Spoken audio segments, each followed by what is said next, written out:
Together with Earle Sports Bets, yeah, the twins, they be checking in, stacking up. Green is the scene that you're stepping in. Winning is a trend, and we stay making dollars. Nerd talk with the sports betting scholars. Yeah, R.I.P. to the bookies. R.I.P. to the bookies. R.I.P. to the bookies. R.I.P. to the bookies.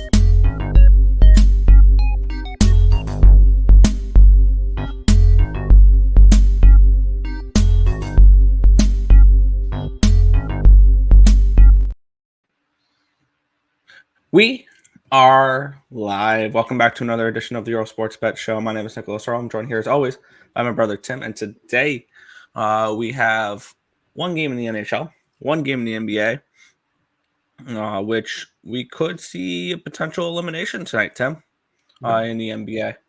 And then we have a small baseball card. 1, 2, 3, 4, 5, 6, 7, 8, 9, 10, 11 games. So small-ish baseball card. Can real quick, I was going through Twitter. Can I mention something with the MLB real quick? Yeah. Joey Wendell has been DFA'd. By who? The Atlanta Braves. He was on the Braves for all of 2 days. Anyways, go ahead. Sorry. I saw that. I laughed. I figured I'd have to share. All right, go ahead. And it's crazy that he got he's an infielder, though. But yeah, he got DFA'd the same day that they lost Acuna for the rest of the year. They reinstated Sean Murphy. That checks out. I saw an interesting post this morning. One person put out with Acuna going down for the year, it's time to call up Bryson Worrell for the Braves. Yes. That would be the only Braves jersey I would ever get. Yes, correct. Yeah. Anyways. But before we get into today's games, before we get into today's slate, we'll take a look back at what happened yesterday. What went right, what went wrong in the world of sports betting. Brutal day yesterday. Very limited plays. I only had 8 plays, but won 2 of them. Complete air ball from that hockey game. And they gave me a little bit of hope for maybe a push at the end there. They were down 4-2 heading into the third period. They tied it up within 6 minutes of the third period, and then losing overtime, because there's nothing like having betting the team that completely dominates basically every single stat of the game just to lose. Mm-hmm. And that was the Florida Panthers yesterday. The Rangers got incredibly lucky yesterday to win that game. So I probably will be adding some more Panthers series, probably a little bit. And then I will be slamming the Panthers in game 4. I promise you that. I will be on the Panthers game 4. I look for them to take care of business in game 4. Baseball went 2-4, down 1.93 units. Toronto, Detroit, first 5 under 4.5 was about as wrong of a read as I can have. That game finished 14-11. Atlanta, Pittsburgh, first 5 under 4.5. The first 5 finished 4-1. So I lost by half a run there. The Cincinnati Reds brought out the brooms against the big bad Dodgers. Plus 175 for the Reds. Winner there. The Dodger fade is up over 4 units now. So, and then Kansas City, Tampa Bay, first 5 under 4.5 was a winner. I leaned KC first 5 that would have pushed. If I didn't bet it. Philadelphia, Colorado, first 5 under 5, loser. Arizona -1, plus 102, loser. So overall, yesterday, 2-6, down 4.25 units. No bueno, but it is what it is. Oh, shoot. I was hoping you would talk for about 2 more minutes, because I forgot to track the plays on BetStamp yesterday. Good job. But at least one positive here. Right. They are tracked now. We need to delete these plays from yesterday, Tim. College baseball. Yeah. Because at the end of the show, we will be having a first reaction to the bracket being announced. Yes. And actually, if we finish early, we could talk about regionals, like the host cities, which freaking so excited for. Anyways, 3 winners yesterday: the Dallas Mavericks on the money line, the Cleveland Guardians on the money line, and the Baltimore Orioles on the run line. It's all there. As for the other plays, Florida Panthers, you mentioned puck line was a loser. Hey, at least you took some plus money. I will never get mad at you putting up a plus 179 like that. The Mets game over the total finished at 4-3. Low-key was hoping for extra innings. But Arizona, run line loser as Miami sweeps them. Not fun. And then the under in the Lynx game did not come through. It lost by 4 points. So down 1.09. College baseball was all right yesterday. Cashed in on my Tulane to win the conference at 5-1. I was looking back. I hit Moorhead at 300. I hit Wilmington at 205. I hit a couple of nice ones. I think I ended up breaking even on my futures because lost out on a couple other ones. But hey, overall, I'm excited for regionals. So let's do it. We'll go ahead and say hi to the chat, and then we'll start rolling through the games, Nick. Yep. Morning, gentlemen. Good morning. Untouchable. Jalen McDaniels over 2.5 3-pointers cashed at plus 450. Hell yeah. Happy Memorial Day. What's up? Wolves about to get the brooms. Hello, that's what you get for being a bad dog and eliminating the defending champs. Just saying, if it was Denver and Dallas, it would not be 3-0 right now. Absolutely. It would actually be a fun competitive series. It has not been. Well, no, sorry. The games have been close, but come on, 3-0. Panthers game was rough. Yes. Timberwolves simply played dumb when it matters. They're just, you know what? They're inexperienced. Anthony Edwards deserves it. He does. Good morning, team. My real deal. Hey, Dallas, welcome. Josh is my first name. Edmonton. You already know I'm on Dallas today. I'm seeing 67% chance of rain for the Royals and Brewers games. Should I put my 100 Fanatics 100 cash wager to get a $100 bonus bet on a game with no chance of rain to ensure I collect the bonus correct? Yes. It's not a bad look. If it pushes, you don't get your money back. Correct? I could be wrong. Canada, no. Rockies got to Ranger. Didn't know Phillies pulled off a miracle Saturday. Might have changed my side if I knew of that because they would have been swept. Yeah. Morning. Canada national team sucks at hockey.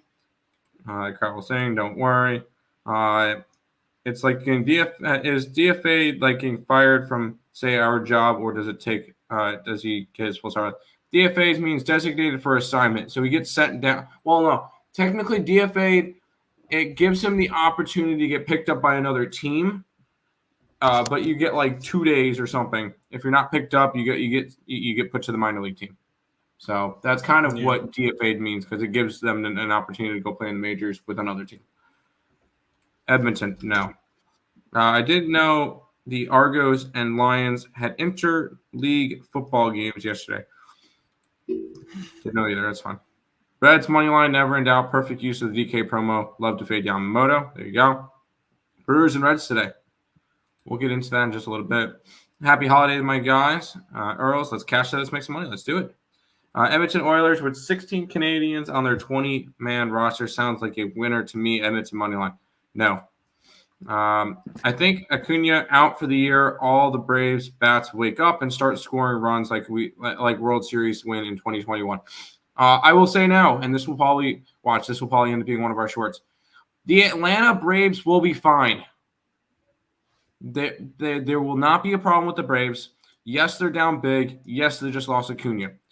But in 2021, as you mentioned, the Braves bats around Acuna when he went out, from the time he went out to the last pitch of the World Series, was hitting at an OPS of 1,200. This Braves team will be fine. Freddie Freeman over bases. Leaning Giants 2, fade the team leaving Colorado. But the Giants are coming from across the country. Didn't the Braves get Duvall? They did. Nice spot for the Guardians pick. What a sweat-free two-teamer, Baltimore and Cleveland. I had both of them. It was nice. All right, Nick, we'll start off with your hockey, which I know, once again, we are on separate sides of. Yep, and I've doubled down on this game here. Let's get into it. We have the Edmonton Oilers and the Dallas Stars. The Oilers -125 favorites with a total of 5.5 in this game. Still 5.5. Yes, it's the Oilers. It makes sense. But let's get into it here. where we have the line history where it opened up with Edmonton as around minus 125 favorites. It's 124. So really no line movement here on the side. Total opened up at a 5.5 minus 115. That has also not moved. It's still a minus 115. So we've had really no line movement on anything here in this game. Take a look at the cash flow in this one here, where it's giving me nothing on the money line, which is fun, but 64% ticket, 67% of cash on the over in this game here.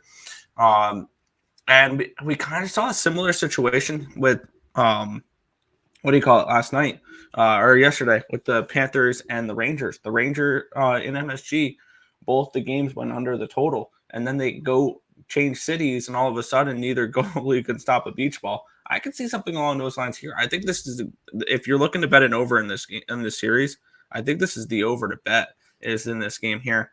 I am on the Oilers. I think this is a good Oilers spot to take a 2-1 series lead.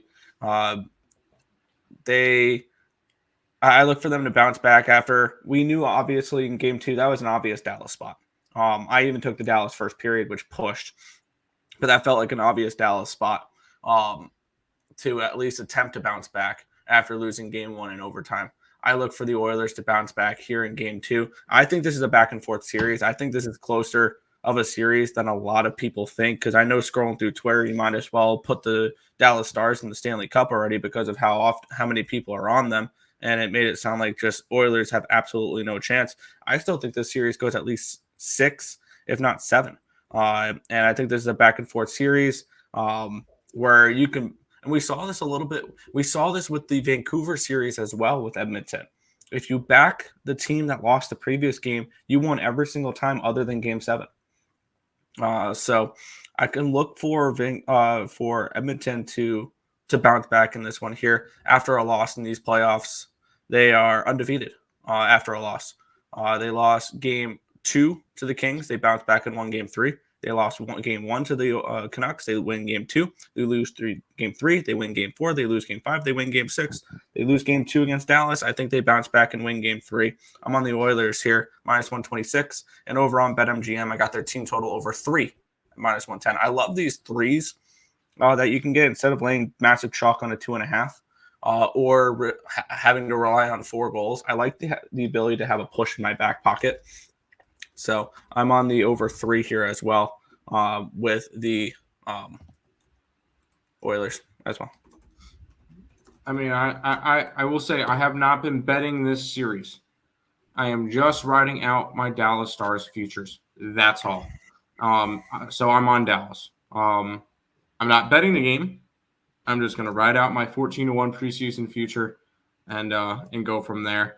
And for the time being, that's all I'm going to be doing for the NHL. The other series doesn't really matter to me because I have no futures on it. If Carolina made it, would have had interest in both sides. This is the only series I care about. Dallas Stars futures, please.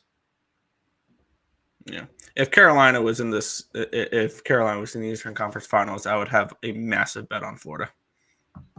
I know you would. Morning, guys. Man City, no. America in the under. Atlanta, or the soccer team.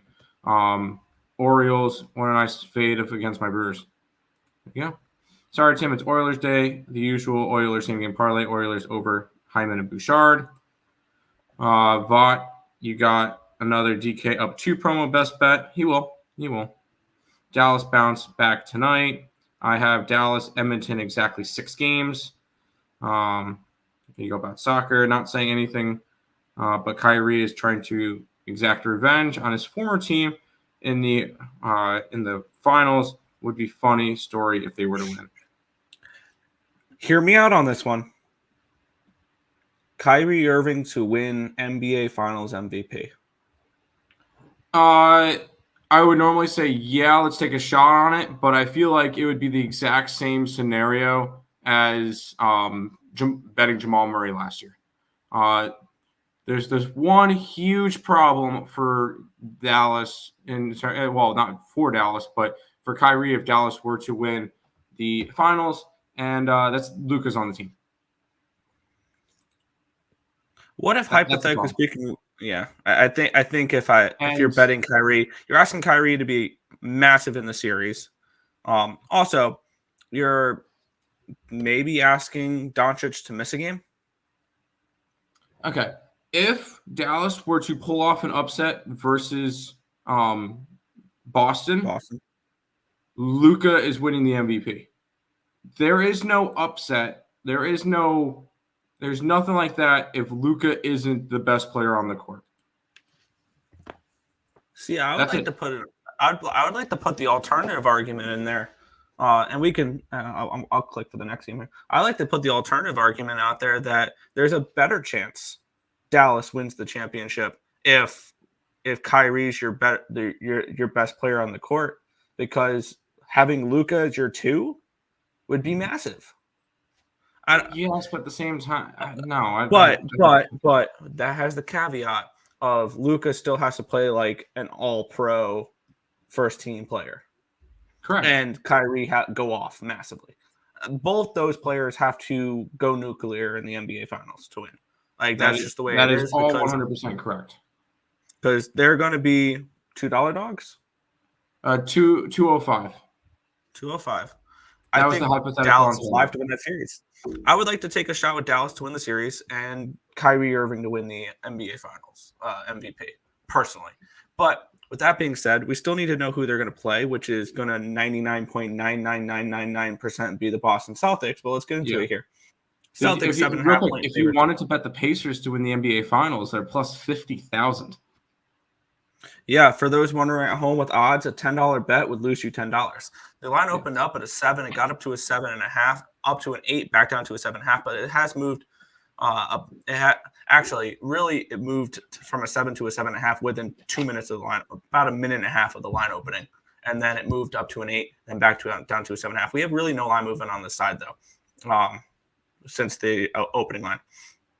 Line opening up at around a 221.5. It's now a 222.5, expecting points in this game and potentially Boston points. 78% of the tickets and 76% of the cash is on the on the Indiana Pacers in this game to avoid getting swept on the spread. 85% of the tickets, 80% of the cash is on the Celtics money line. Parleys and stuff along those lines. 94% of tickets, 95% of the cash on the over in this one here. The line's moving towards the over, and it makes sense because every single game in the series has gone over the total. And looking at this here, this has the feel that this is going to be a blowout. This is going to be, I think if you liked Indiana, you needed them to win last game. I think this is the spot now, and this will ultimately test the character of the Indiana Pacers, I think. Are they sitting back here and thinking, well, this was a fun season. Maybe next year. We're not coming back from down 3-0. No team in NBA history has ever gone down 3-0 and come back and won. So most likely we're not. There's a really, really, really good chance we're not making the NBA Finals. And do we want to prolong that? Or do they want to fight? Do they want to be scrappy? I lean towards this game's going to be a 25-point game. And that's kind of what the markets are telling me here as well. 78% of tickets, 76% of the cash is on the Indiana Pacers spread. They are coming in off of covering in the last game. And what has Boston done in this series after what did Boston do in this series after not covering in game 2? Not covering in game 1? They blew them out by 16 points in game 2. I think this was a little bit of a scare for them. They had to come back from down 19 points in game 3 to take the 3-0 series lead. This series can easily be 2-1 Pacers, and you're getting 7.5 points at home here in this spot. I look for Boston to put their foot on the throats of the Indiana Pacers and step hard. End the series tonight. Don't bring this back to Boston. Get some rest because there's a good chance we could be starting the NBA Finals sooner than anticipated with both these series ending in 4. There's a good chance that it can happen. I am very interested in the Boston Celtics in this game. And I'm not somebody who loves playing big favorites, but this is Celtics or nothing for me. I look for the Celtics to finish the job tonight, blow them out, and I think this is a lackluster effort from the Indiana Pacers tonight. It's kind of what I'm anticipating in this game. I would like the Boston Celtics at -7.5 in this game. What is it at now? 7.5. I thought you just said 10.5. I'm like, what? 7. I will say I do think one of these series goes 5 games. I think it's this one. No, I think Dallas finishes out tomorrow. And the only reason why is you look at it. I mean, I will say Halliburton's a game time decision, so he could play today. That's going to make a big impact. If he plays, I think they have a good shot to win. Or not a good shot. They have a shot to win. Without him, they don't. Either way, I don't see this one being I don't see this one being a double-digit game like you do. I see the Pacers covering again, and if anything, it goes 2-2. I'm down juice. I'm done for the series. It is what it is. I'm going to be on the Pacers. I have the Pacers already plus 7.5. I mentioned earlier in the series I was going to be on the Pacers every single game of the series plus the points because I thought there was value. First game, blowout. Didn't cover the spread. It is what it is, right? Or was it the second game that was the blowout? Second game was a blowout. They second covered the game was a spread. They blowout. should have Sorry. won First game went to overtime. Second game was a blowout. Third game was a close game that Indiana blew. I think Indiana still has a chance to win this game. I do not think they have a chance to win the series. I'm not even going to say that. I'm not even going to sound crazy like that. But I will be taking the Pacers here plus the points. I don't like doing this often, but I feel convicted on the spot. Wow. Fanatics is giving me a 7 in this game. I'm moving on the -7 here with the Boston Celtics. Okay.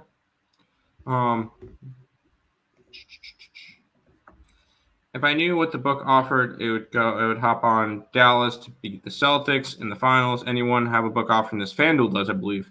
Or I saw FanDuel posted out. Sorry, I don't know if anybody has it, but I know FanDuel posted out a theoretical on it, I think it was FanDuel.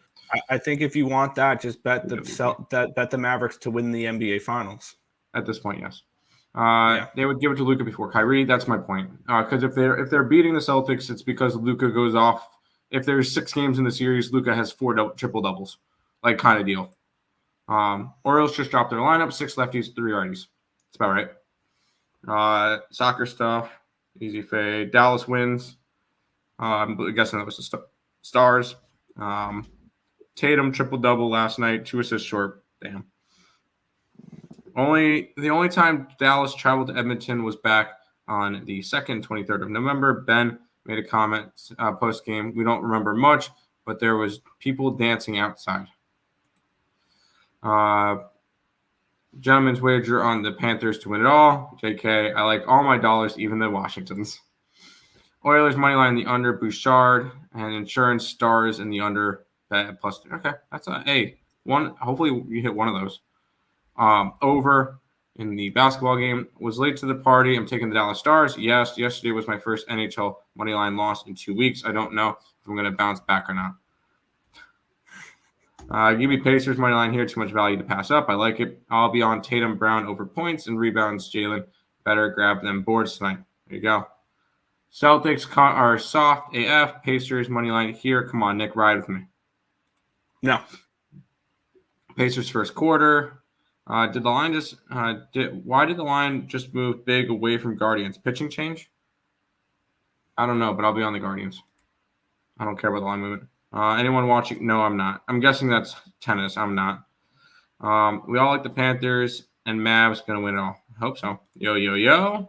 That would definitely be dumb to play Halliburton. The series is over. If he could play him. What do you got to lose? Neither Celtics or Pacers have a chance against the Mavs. No, don't even say that. There you go, Fernando. Under 3.5 in the NHL tonight.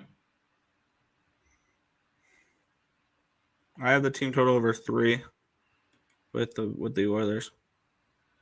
Rangers lead the way. Yeah, I know the New York Rangers won last night. All right, Nick. Shoot, I didn't adjust my my Baltimore Orioles post. By the way, real quick, MLB post that I saw, Nick. It is currently May 27th, and the Oakland Athletics are closer to first place in their division than the Atlanta Braves. Anyways, go ahead. Yeah, I was scrolling through. I'm trying to scroll through FanDuel right now to see if I can find a certain bet for that Celtics game as well. That would be kind of interesting there. Which would be a double result for the first half full game money lines. Real quick, I want to see what those odds are real quick, and then we can move on. They won't let me combine it. All right, cool. All right, whatever. I will figure that out later. Let's move on. Baltimore Orioles and the Boston Red Sox. The Orioles $1.55 home favorites, total of 9 in this game. Let's take a look here. We have Cooper Criswell taking on Cole Irving. Line open up at a 150. It's now a 153, so a slight move towards Baltimore. Line open up at an 8.5 minus 120. Now we're seeing 9 at minus 115. So expected some runs here in this game.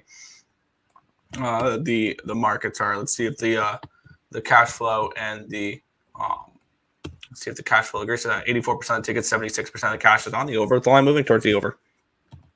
84% of the tickets, 93% of the cash is on the Orioles, with the line moving towards said Orioles here.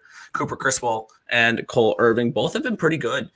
Criswell, 3.09 ERA, 1.11 whip, 8.41 strikeouts per nine, which is 29%, 2.31 walks per nine, and 286 BABIP, but 3.94 FIP and a 3.83 SIERA. On the flip side, Cole Irving, 1.85 ERA, 0.78 whip, 6.29 strikeouts per nine, which is 19%, 0.37 walks per nine, a 223 BABIP, a 304 FIP, and a 3.58 SIERA.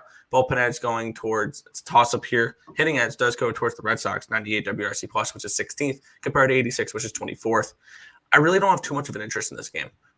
These are two teams that are this is an Orioles team that I don't get right, and just a tricky game. The market's not really helping me out. I think these two pitchers are kind of even at the moment.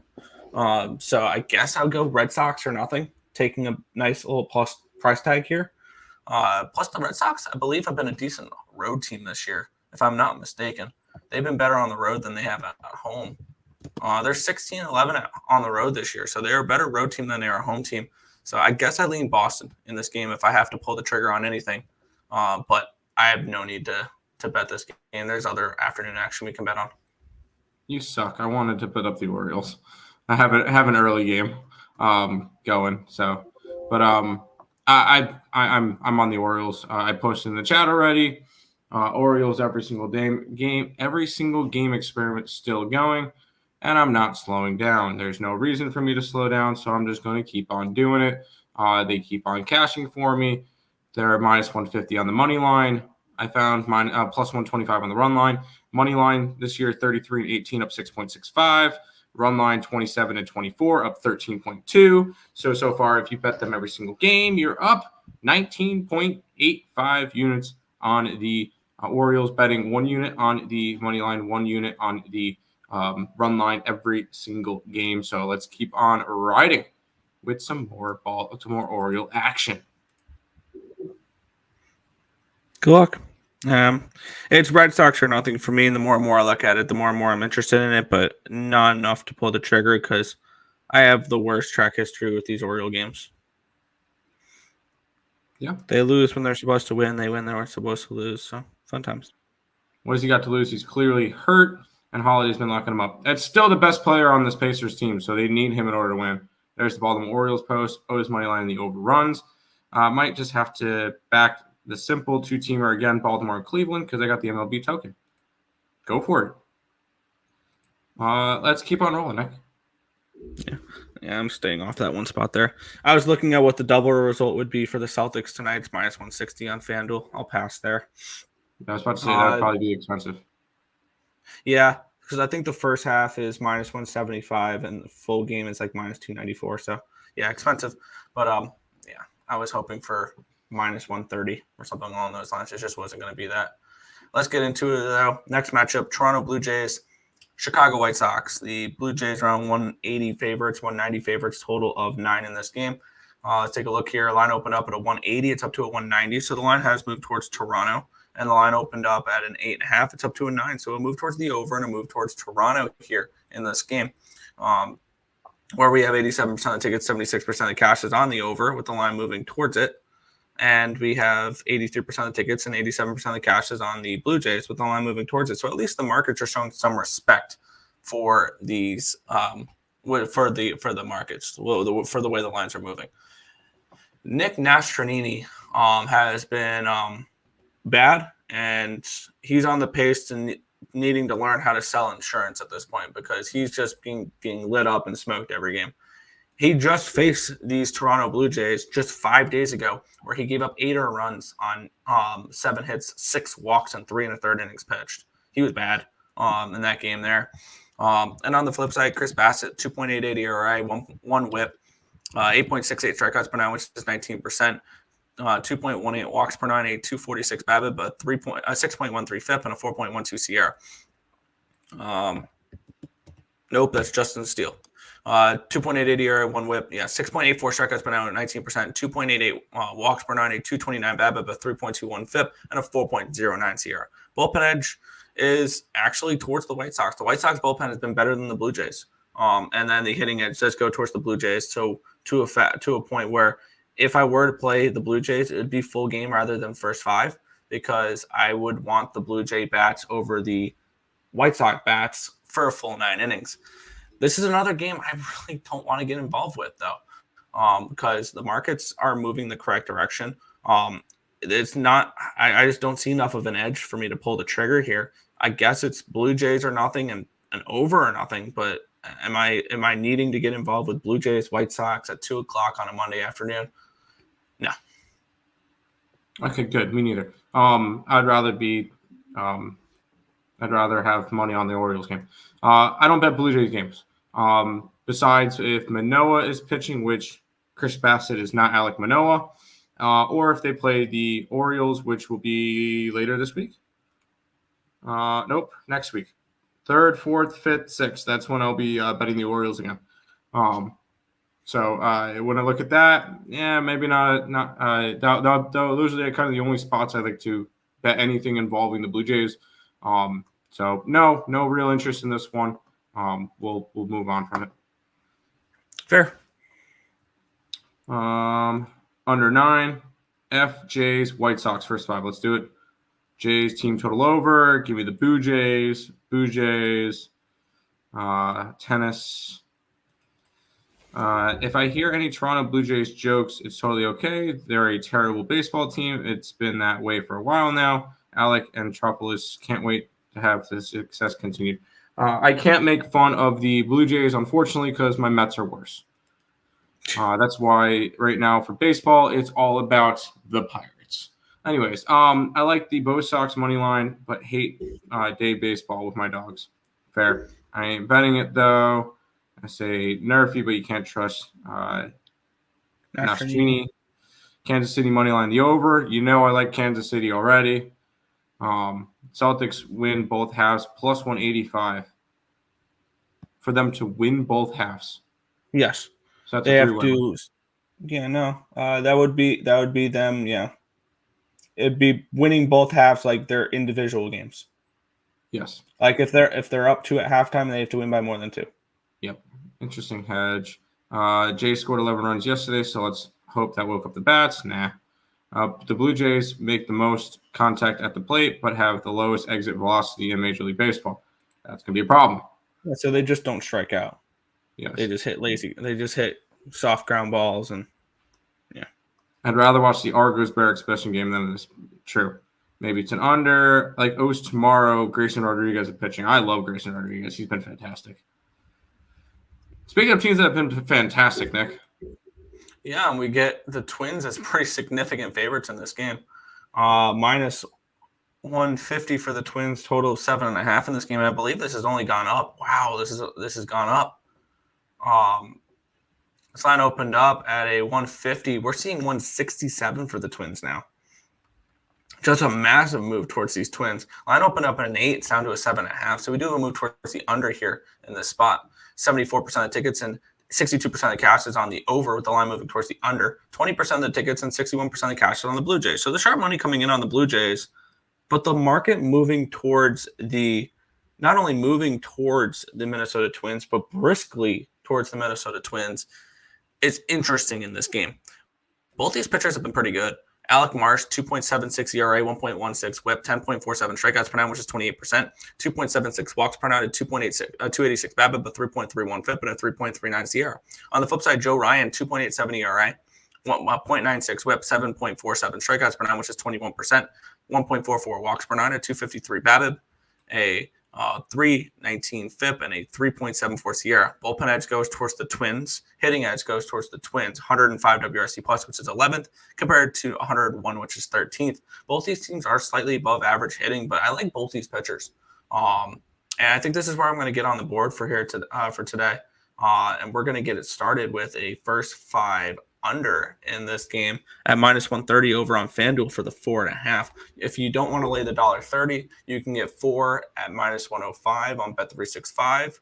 But I'm going to take when I take first five unders, I like the hooks. I like the 4.5 over the 4, and I'm willing to spend an extra 20 cents for a 4.5 rather than a 4 when it comes to first five unders, because 2-2-3-1 I win instead of push. So I'm gonna get my card started here at 210 with the first five under between the Twins and the Royals.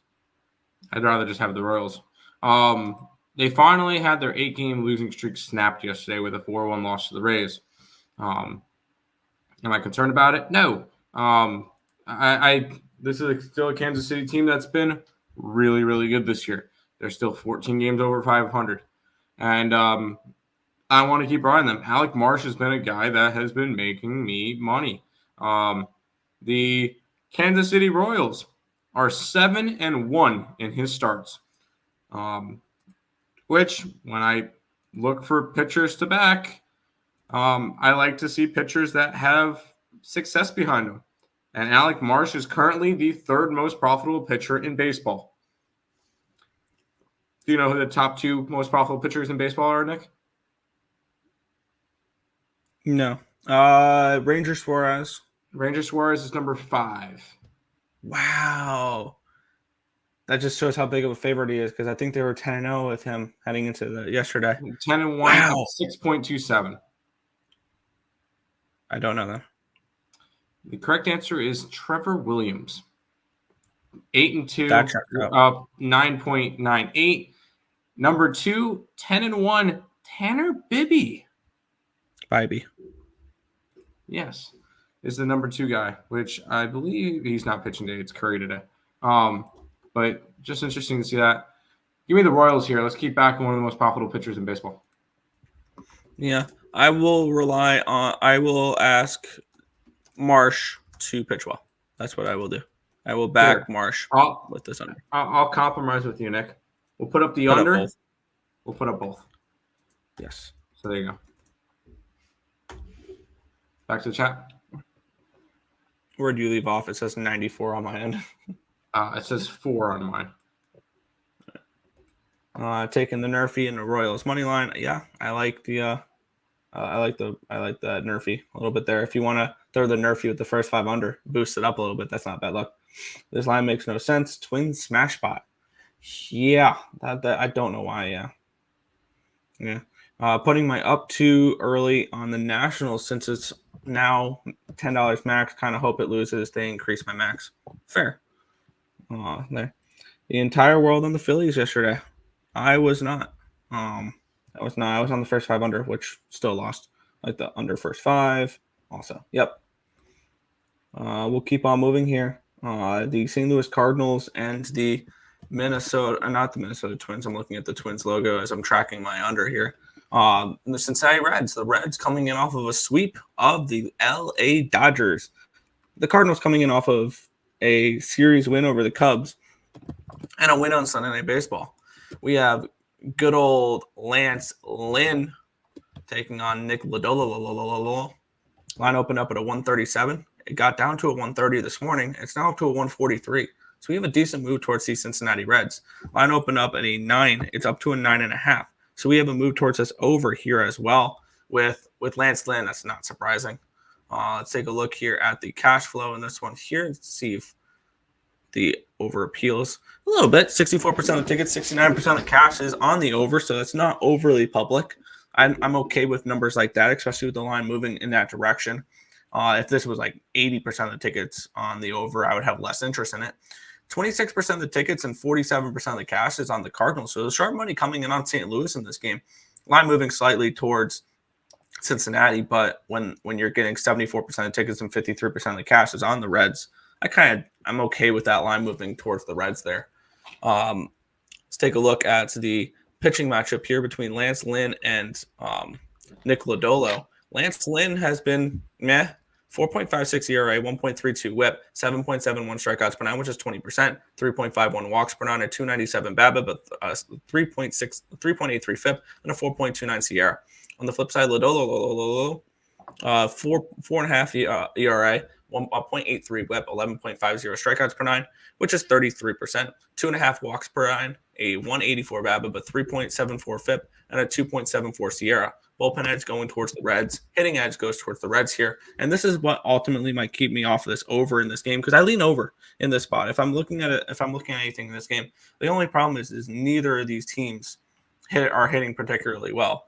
The Reds are 76, which is 29th in baseball against right-handed pitching, and the Cardinals do nothing against lefties. They hit the righties way better. 69 WRC plus, which is 28th in baseball against lefties for these St. Louis Cardinals.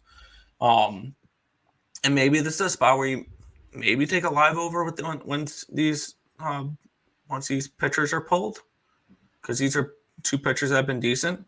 I've been on the Reds the last few games. I guess I lean Reds in this game with the line moving towards them, but you would have to lay a run line at this point, and I've been able to get them at plus money the last few games, so I don't really feel the need to go back to Cincinnati here. It's over or nothing for me, I think, if I'm betting this game. The one thing that does concern me is the way that these two teams are hitting. But on the flip side, it is Lance Lynn, which always has the ability to get lit up. And this is the Great American Ballpark with the wind blowing out 15 miles an hour at game time. So that does interest me in an over in this game. Whether or not I pull the trigger on it, I'm going to take a look at what the lines are for this over. And maybe I pull the trigger on it. Well, you lean Reds, so that's where we're going to end up going here. Because what did the Cardinals just do last night? Sunday Night Baseball. Yeah, and then what do they have to do afterwards? Travel. There you go. And I love Lodolo. We were big on Lodolo last year. He got injured. Although rough last two starts, he started off the year pretty solid. I think there's a good spot for him. The Reds are actually starting to play better baseball now. They're coming off of, a sweep of the Dodgers, which was quite impressive to see. It was beautiful. It was so good. I got the Reds run line at plus 144. Continue the Sunday Night Baseball fade. When teams travel, that's when you want to fade them, is when the team travels after Sunday Night Baseball. That's exactly what the Cardinals had to do. Sign me up for the Reds here. And if you're going to take any player props in this game, Nick, you're going to like this one. Alec Burleson's been red hot for the Cardinals. So if you want to take anything with the Cardinals, Alec Burleson might be your guy. Anyways, figure I'd throw that one out there.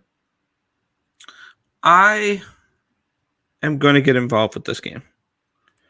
And I'm going to back the Reds in this game. Except for it's not good. Here it is. Okay. And I want to play this over. And how am I going to do that? We're going to start off with a type of bet that I have not made in a little bit that I would like to get back to doing, because this was kind of my bread and butter last year a little bit. I would like to go with a team total over with the Reds here in the spot. I'm getting a 4.5 at minus 125.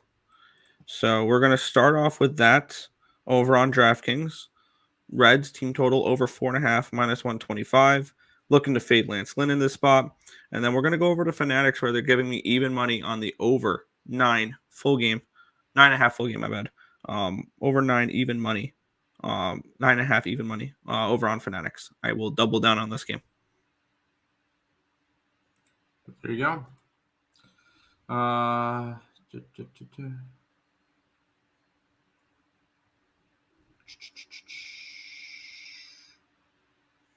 If Cardinals win, it would be MLB betting comedy. Under 9.5. I could see an under in this game. Reds money line, or run line. Run line. Let's ride. Nick Lodolo, maybe a Nerfy. Very late Sunday night baseball for Cubs and Cardinals. And we'll talk about the Cubs in just a minute. Reds over 4.5 runs. Lance Lynn is a home run machine. I can see it. All right, Nick. They finally broke their losing streak, and I know you're going to be betting them for the next 3 games. Yeah. Oh, boy. Here we go. Yeah. It's always fun when we get to back really bad teams against the LA Dodgers, but I don't think this is a bad spot for the Mets. Let's get into it here. We're getting the Mets and the Dodgers. The line opened up at a 145. It's down to a 127. So this line's plummeted, and all of a sudden the Dodgers become very appealing at this price tag. Says every public bettor ever. Line open up at an 8.5. It's up to a 9. So we even moved towards the over, and we even moved towards the Mets in this game here. Let's take a look at the cash flow in this game. 73% of the tickets and 89% of the cash on the Dodgers, and the line moving towards the Mets. 88% of the tickets and 90% of the cash on the over, with the line moving towards the over in this game here. Let's take a look at the pitching matchup here, where we have Gavin Stone and Taylor McGill. Stone has not been terrible. 2.52 ERA, 1.16, but 5.76 strikeouts per nine, which is 16%. 1.8 walks per nine, a 276 BABIP, a 401 FIP, and a 4.16 ERA. So we do expect him to negatively regress. He should be in the around high 3s, low 4s for ERAs, and he's currently throwing a 2.52 the last 30 days. So that's something to keep in mind. Is he is pitching over expectation at the moment. McGill, 3.6 ERA, 1.20 WHIP, 12.6 strikeouts per nine, which is 33%. 3.6 walks per nine, a 333 BABIP, a 1.53 FIP, and a 3.10 SIERA. Bullpen edge does go towards the Dodgers, and we saw that through the last week or so with the Mets, as they can't hold a lead at the moment. And the hitting edge does go towards the Mets, though. 101 WRC plus, which is 12th against righties, compared to the Dodgers, who are subpar, and they're 96 WRC plus, which is 17th. So the Dodgers are actually somewhat struggling against right-handed pitching right now. And I think this is a spot where the Dodgers are bet against until further notice, especially when you continue to get plus money on the opposite side of them. And this line is absolutely plummeted to a point where I'm getting plus 115 with the Mets. So I'm going to go ahead and move that. This is at, what do you call it? Fanatics Sportsbook. They're giving me a boost as well in this one. So partial, my bet is plus 132. I have a 15% profit boost. That's really insignificant, though, because it's a $10 max. The rest, majority of my bet is on the money line at plus 115. But yeah, I got a small bit of it at plus 132, but mainly it's Mets plus 115 for me. Yeah, good job, Mets. You won yesterday. I'm not sold on it. Yeah, the line could be moving that way. All of that good stuff. That's great and all, but I'm not touching this Mets team until they really can start putting together a good stretch. And I remember I was on my buddy's show before the Giants series, and I joked around. I said, "Watch, we'll lose the series to the Giants, we'll lose the series to Arizona, but we'll end up taking 2 out of 3 or sweeping the Dodgers." I said that joking around, but this seems like a series that could happen because the Mets make no sense. Where they'll go and they'll play horrible against bad teams and then go and win against the better teams for whatever reason. Am I betting this game? No, I am not. I'm not touching this one. Good luck to you, Nick, with your fade. Yep. Let's go Mets. Mets and the over runs. Sure. Ooh, 3.5. I like that. Benson and India home run 1 unit plays. Mr. Show, Celtics to win both halves plus 185. Drop your balls. I personally have plus 7.5 on the Pacers, but that's just me. Mike Tyson was on an airplane. It don't matter. That's it. Yeah, whatever. Dodgers losing 5 in a row in 5-year record. 6 in a row is not happening no matter how much you want it to outsmart the books. Okay. I'm not betting the Mets, so I mean, there's no way the Dodgers lose 6 in a row. No chance. No chance. Dodger run line here. They are not losing 6 straight games. Nick, come on, bro. Let's ride with me. No.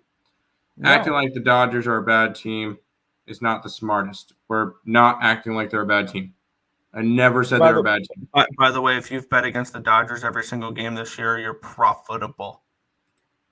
And they're one of the best teams in baseball, and you're profitable betting against the Dodgers every single game this year.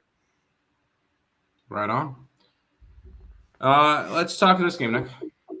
Yeah. And this one's an interesting matchup where I think we can see potentially the Braves step up in this spot. Let's get into it here. This line opened. Wow. Okay. This line opened up at a 215. It's down to a 192. So we've had to move towards the Washington Nationals. Never mind. Line opened up at a 9 minus 105. It got down to an 8.5. Back up to a 9. It's plus 103. So we have a move towards the under. We have a move towards the Nationals expecting Mitchell Parker to pitch well. This is the first game without Ronald Acuna Jr. For the Atlanta Braves. 88% of the tickets and 87% of the cash is on the over, with the line moving towards the under. And then we have 91% of the tickets and 84% of cash on the Braves, with the line moving towards the Nationals. I think the Nationals definitely have some appeal in this game, especially at this big plus price tag. Mitchell Parker has regressed a little bit after a really good first few starts. 4.15 ERA, 1.42 whip. 6.92 strikeouts per nine, which is 18%, 2.77 walks per nine, a 3.21 BABIP, a 4.51 FIP, and a 4.15 Sierra. On the flip side, Charlie Morton, 2.25 ERA, 1.14 whip, 9.64 strikeouts per nine, which is 26%, 3.54 walks per nine, a 2.69 BABIP, but 3.98 FIP, and a 3.62 Sierra. These bullpens, it's a toss-up, really. Both of them, the last 30 days, a 3.95 FIP. And the Sierra is only 0.03 better for the Braves the last 30 days. So if you look at the bullpens, they're not that far apart. Hitting edge does go towards the Braves, 104 WRC plus, which is 13th, compared to 83, which is 25th for the Nationals.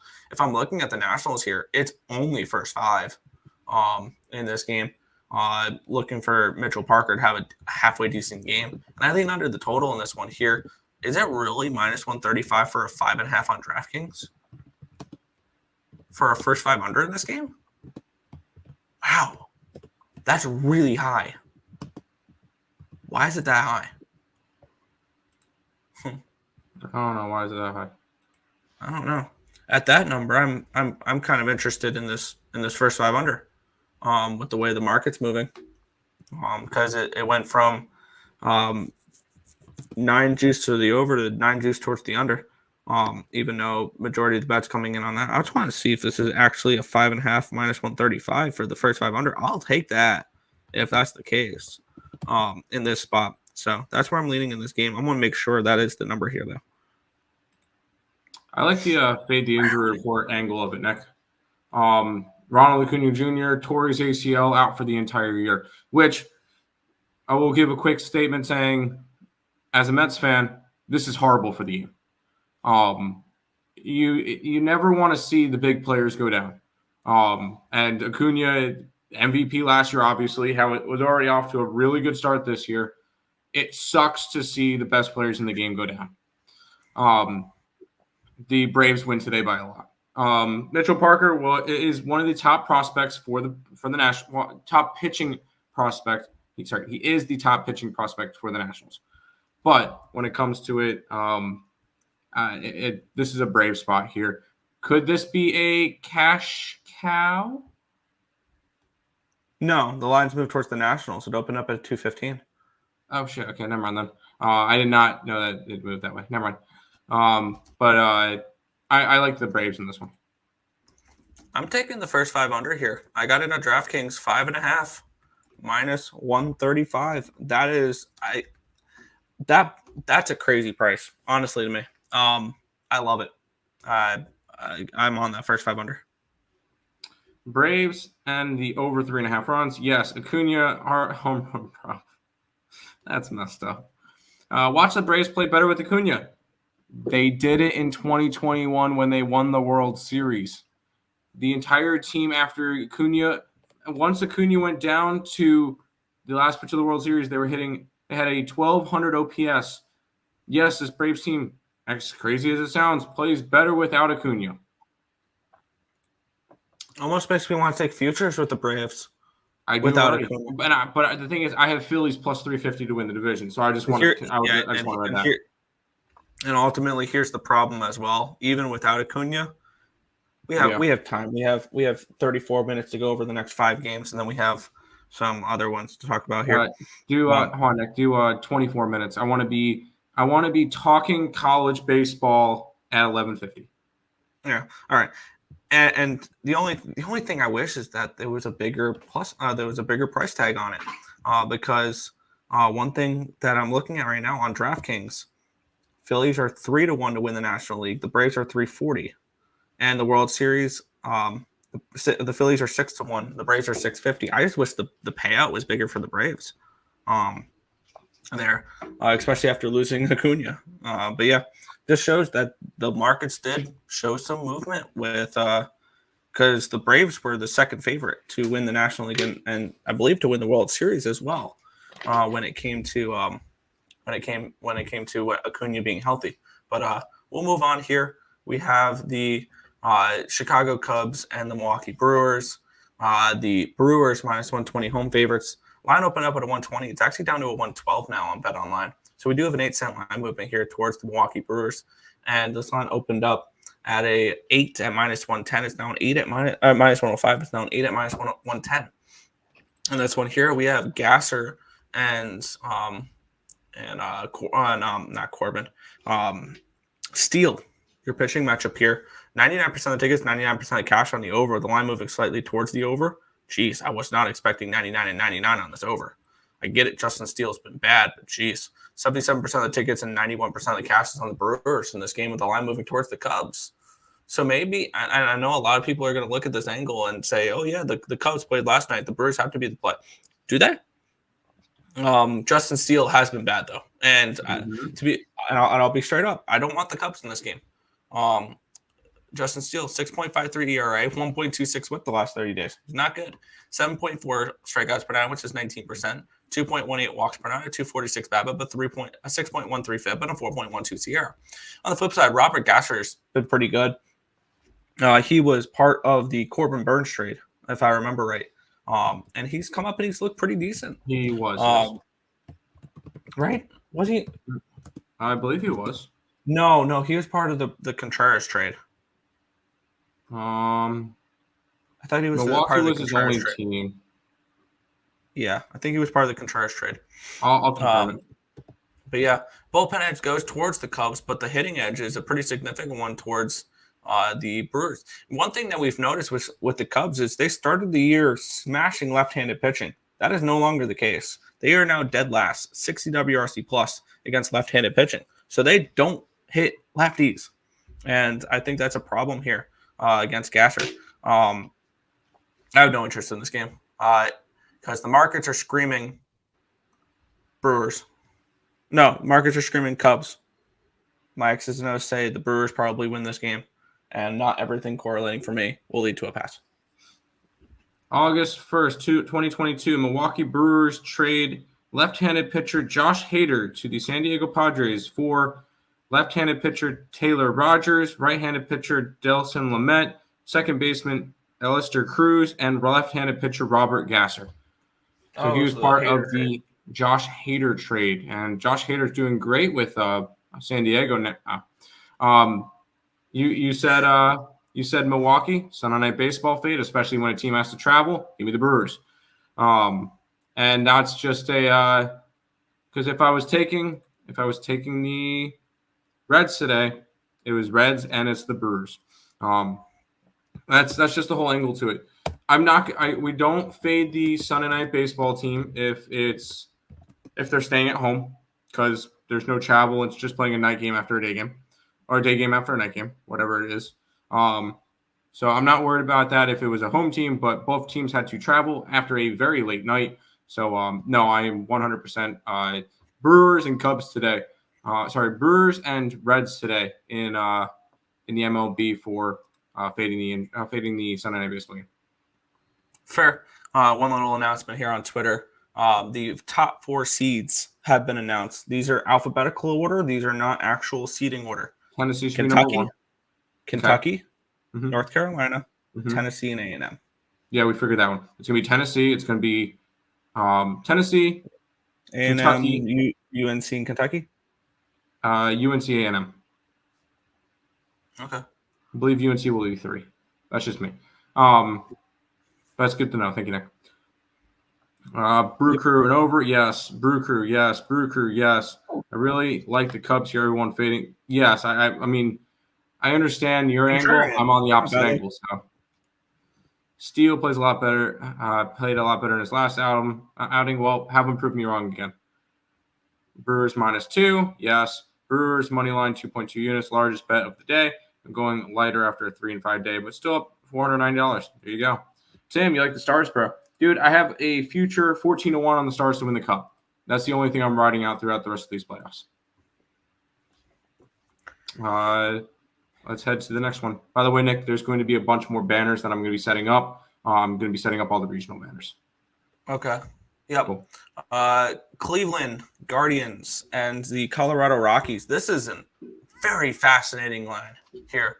Was there a pitching change in this game? There might be. This line opened up at a -140, and now we're seeing -112 for the Guardians here. And then this line opened up at a 10. It's all the way up to an 11 now. So a move towards the over and a move towards the Rockies. A pretty significant move towards the Rockies here. Let's take a look at the cash flow in the spot. Let's see if it's market related. 77% of the tickets, 95% of the cash coming in on the Guardians, with the line moving towards the Rockies in this game here. We have the pitching matchup of Xavier Curry versus Austin Gomber. Curry, 4.15 ERA, 1.62 WHIP, 4.15 walks per strikeouts per 9, which is 11%. No walks per 9, a 3.75 BABIP, a 5.2 FIP, and a 4.57 SIERA. On the flip side, Austin Gomber, 1.60 ERA, 0.83 WHIP the last 30 days. He's been phenomenal. 5.61 strikeouts per 9, which is 17%. 1.6 walks per 9 at 183 BABIP, but the 4.34 FIP and a 4.30 SIERA. The bullpen edge is 100% towards the Cleveland Guardians, as the Rockies look like the worst bullpen on the card today. Hitting edge does go towards the Guardians as well, who are hitting lefties pretty well. 127 WRC+, which is 5th, compared to 78, which is 28th. This market move is weird. And I get it. We've seen this a lot with the Guardians this year, where the lines moved against them, and the market's been against them, and they have. I mean, I get it. I have interest in the Colorado Rockies here, and it's only first 5. It's only first 5 in this game, and I think this is a very telling thing as well. One thing I've noticed is if you're looking to figure out whether it should be first 5 or full game, here's another way to look at it. The Guardians I'm seeing -120, -115 for the full game. You look at the first 5, it flips. On Bet365 and Fanatics, it's -115 for the Colorado Rockies first 5. So the line flips here. I want to see what the line is here over on DraftKings. But I'm interested in taking the Rockies first 5 in this game. And I think I'm going to be getting this around -120, which is crazy. I mean, we have the Rockies, one of the worst teams in baseball, favored in the first 5 over Cleveland, who I feel like Cleveland's a good live betting spot in this game. If you're looking to live bet this game, I would take Cleveland at the end of the first 5 innings. Yeah, I'm getting -120 here. Actually, I got to figure out where to bet this. But yeah, I'm most likely taking the Cleveland Guardians in this game, or Colorado Rockies first 5 in this game. I feel like I just need to go back to who do you call it again? Cleveland. This has just been a team that's been red hot, and I do not feel a reason to have to go and fade them. Yes, you could say line movement. I think there was a pitching change, so that could definitely have had a big impact in it as well. I honestly didn't look at who the starting pitchers were as much last night. There wasn't a pitching change on the on the live odds page I use. If there's a pitching change, the name would be in red. Keep in mind, it is a bullpen game for the Guardians. Yeah, and their bullpen. Curry's not going to go deep. They do have a good bullpen. which is why I'm only looking first 5 in this game, because over the long term of the game, I see probably the Guardians win this game, which is why I only want the Rockies early. That's fair. I kind of I like the Guardians still. I'll grab them on. If it's a short money line like this, I'll grab them on the money line. Fair. Back to the chat. Went from Bybee to Curry. It went from Bybee to Curry? Guardians money line. Don't look now, but the Rockies were super competitive versus Phillies. I still trust the Guardians more. I do as well. Put some respect on my damn Guardians. 12-1 Guard. Yeah. No, I've been backing them the past little while. Last night on FanDuel, I bet Bybee, whatever. Bybee. Damn. Okay. I'm still fine with it. I'm going to take Colorado first 5. Just first 5. Sounds good. We'll move on to the next game, which I do like this game. Philadelphia Phillies and the San Francisco Giants. It's a tricky spot. We have one team leaving Colorado. We have one team traveling across the country. So we'll take a look here at the line history here. I'm trying to just track my Rockies first 5. There we go. Let's take a look at the line history here in this spot where we have where is it? There we go. Taijuan Walker and Blake Snell. This line opened up with the Giants as minus 108. They got all the way up to minus 121. And now it's a 116. So we do have still a slight move towards the Giants here in this game. Line opened up at an 8 at minus 110. It's up to an 8. It got up to an 8.5. It's back down to an 8. It's plus 105. So we have a move towards the under. We have a move towards the Giants here in this game.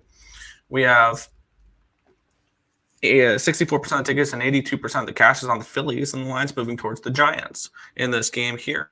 And we have 87% of tickets and 88% of the cash on the over in this one as well. Blake Snell and Taijuan Walker.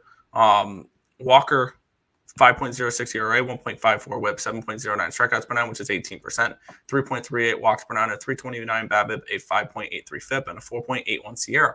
On the flip side, Blake Snell, 10.80 ERA, 2.40 whip, 13.5 strikeouts per 9, which is 26%, 10.8 walks per 9, a 4.44 BABIP, a 4.63 FIP, and a 5.43 SIERA. Neither of these pitchers have been particularly good. Bullpen edge does go towards the Phillies in this game, and the hitting edge does go towards the Phillies as well. 117 WRC plus, which is 7th, compared to 106, which is 10th. For me, if I'm looking at a spot in this game, it's tricky because I don't want either, really.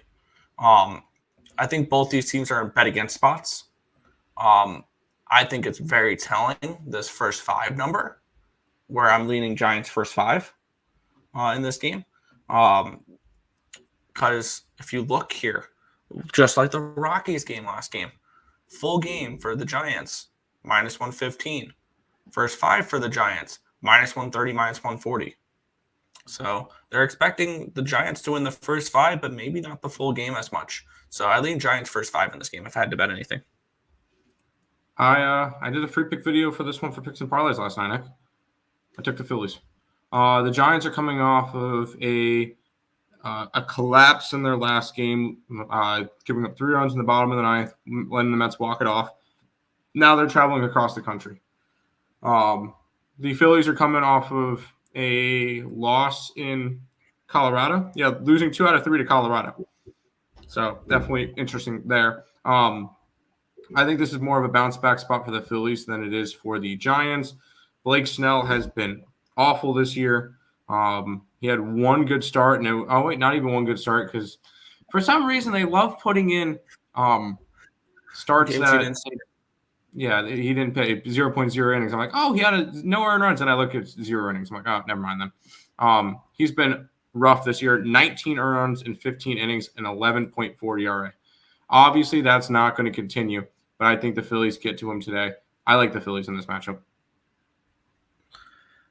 Yeah, the ultimate question is, do you trust Taijuan Walker? That's another question here. You trust Walker on the road? I do. So there's that as well. But yeah, Guardians have a superb bullpen versus Rockies. Happy I'll be getting a good price. Philly Giants over. Both teams' pitchers are going to get smoked. I could see it over in this game. The one condition thing is Philly's coming out of a series in Colorado, and the Giants are traveling across the country. That's the only reason why I'm staying off the over. Curry has been known to be a starter since last night, according to Action DK. I like Curry over Gomba. See that? Philadelphia Phillies money line, the over runs. Tricky one. Teams always get handicapped after leaving Mile High. Snell is trying to find his game, and San Fran coming off a long road trip. Give me the under. I could see that. Supness from Cy Young to sustained ERA over 10. Do not do drugs. Yeah. The thing is, he always starts off the season slow, but this is bad. I don't trust Snell. I got under in the Cardinals game. Under in the Cardinals game. Sure, I can see that.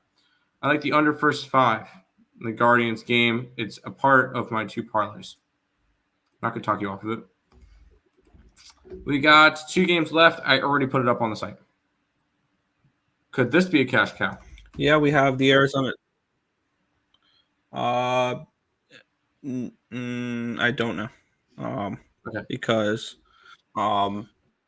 it would be I would need to see it up in a 180 range. San Diego Padres and Miami Marlins minus 175 for the Padres, total of 7.5 in this game. Line open up at a 175. It's still a 175. If this does get up in the 180 range, it most likely would be a cash cow. Line open up at a 7.5 minus 120. It's now a 7.5 minus 115. So we have a move towards the we have no move on the side. We've had a slight move towards the under in this game here. Let's take a look. We have 86% of tickets, 92% of the cash is on the Padres. The line moving towards said Padres. And then we have 99% of the tickets, 99% of the cash on the over as well. We have Michael King and Trevor Rogers. Rogers has been terrible this year. 8.84 ERA the last 30 days. 2.28 whip. 7.91 strikeouts per 9, which is 17%. 6.52 walks per 9, a 3.88 BABIP, a 6.38 FIP, and a 5.25 Sierra. On the flip side, Michael King, 4.45 ERA, 1.19 whip, 9.79 strikeouts per 9, which is 26%. 2.97 walks per 9, a 2.69 BABIP, a 4.08 FIP, and a 3.54 Sierra. Bullpen edge goes towards the Padres. Hitting edge actually does go towards the Marlins here. 94 WRC plus, which is 20th compared to 74, which is 26th.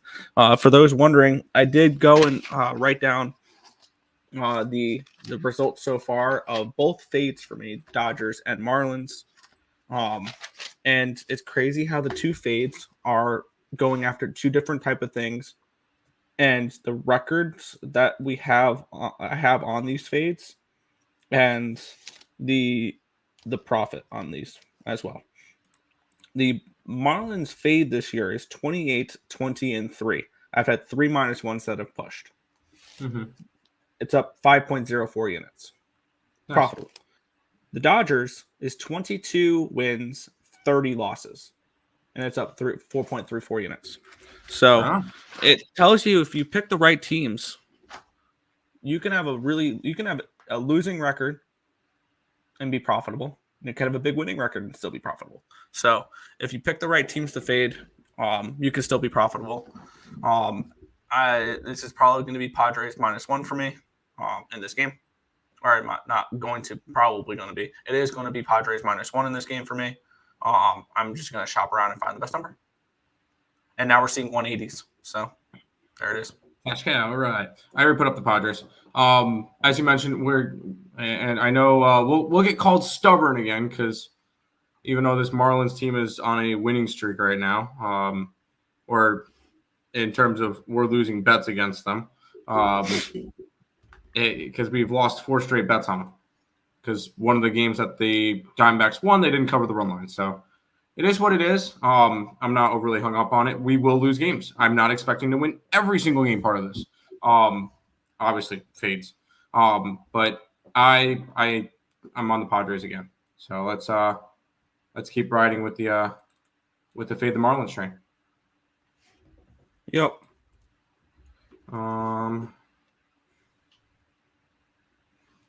Over 7.5. Padres.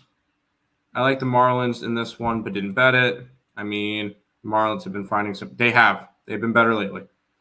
Or maybe the D-backs are just as bad as the Texas Rangers. Could be that too. Earls are stubborn. Oh, hi, guys.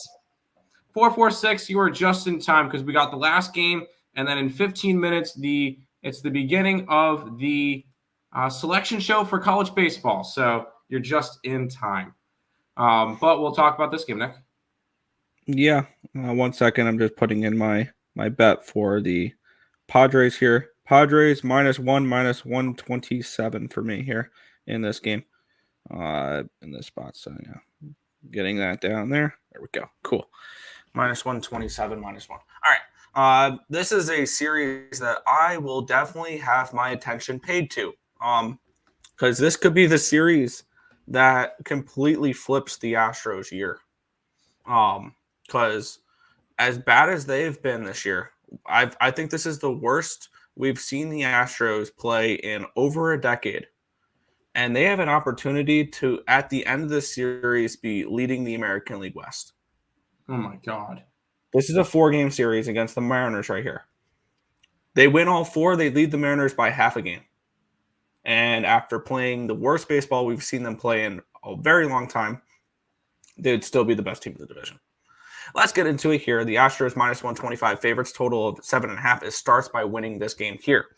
This line opened up with the Astros as -115 favorites. It's now 125. Line opened up at a 7.5 at -115. It's a 7.5 at -105. A move towards the under and a move towards these Houston Astros. We have 66% of the tickets, 65% of the casted on the Astros, a line moving in that direction. So they're respecting the market move there. 99% of the tickets, 99% of the cash on the over in this spot here. Framer, Valdez, and Bryce Miller.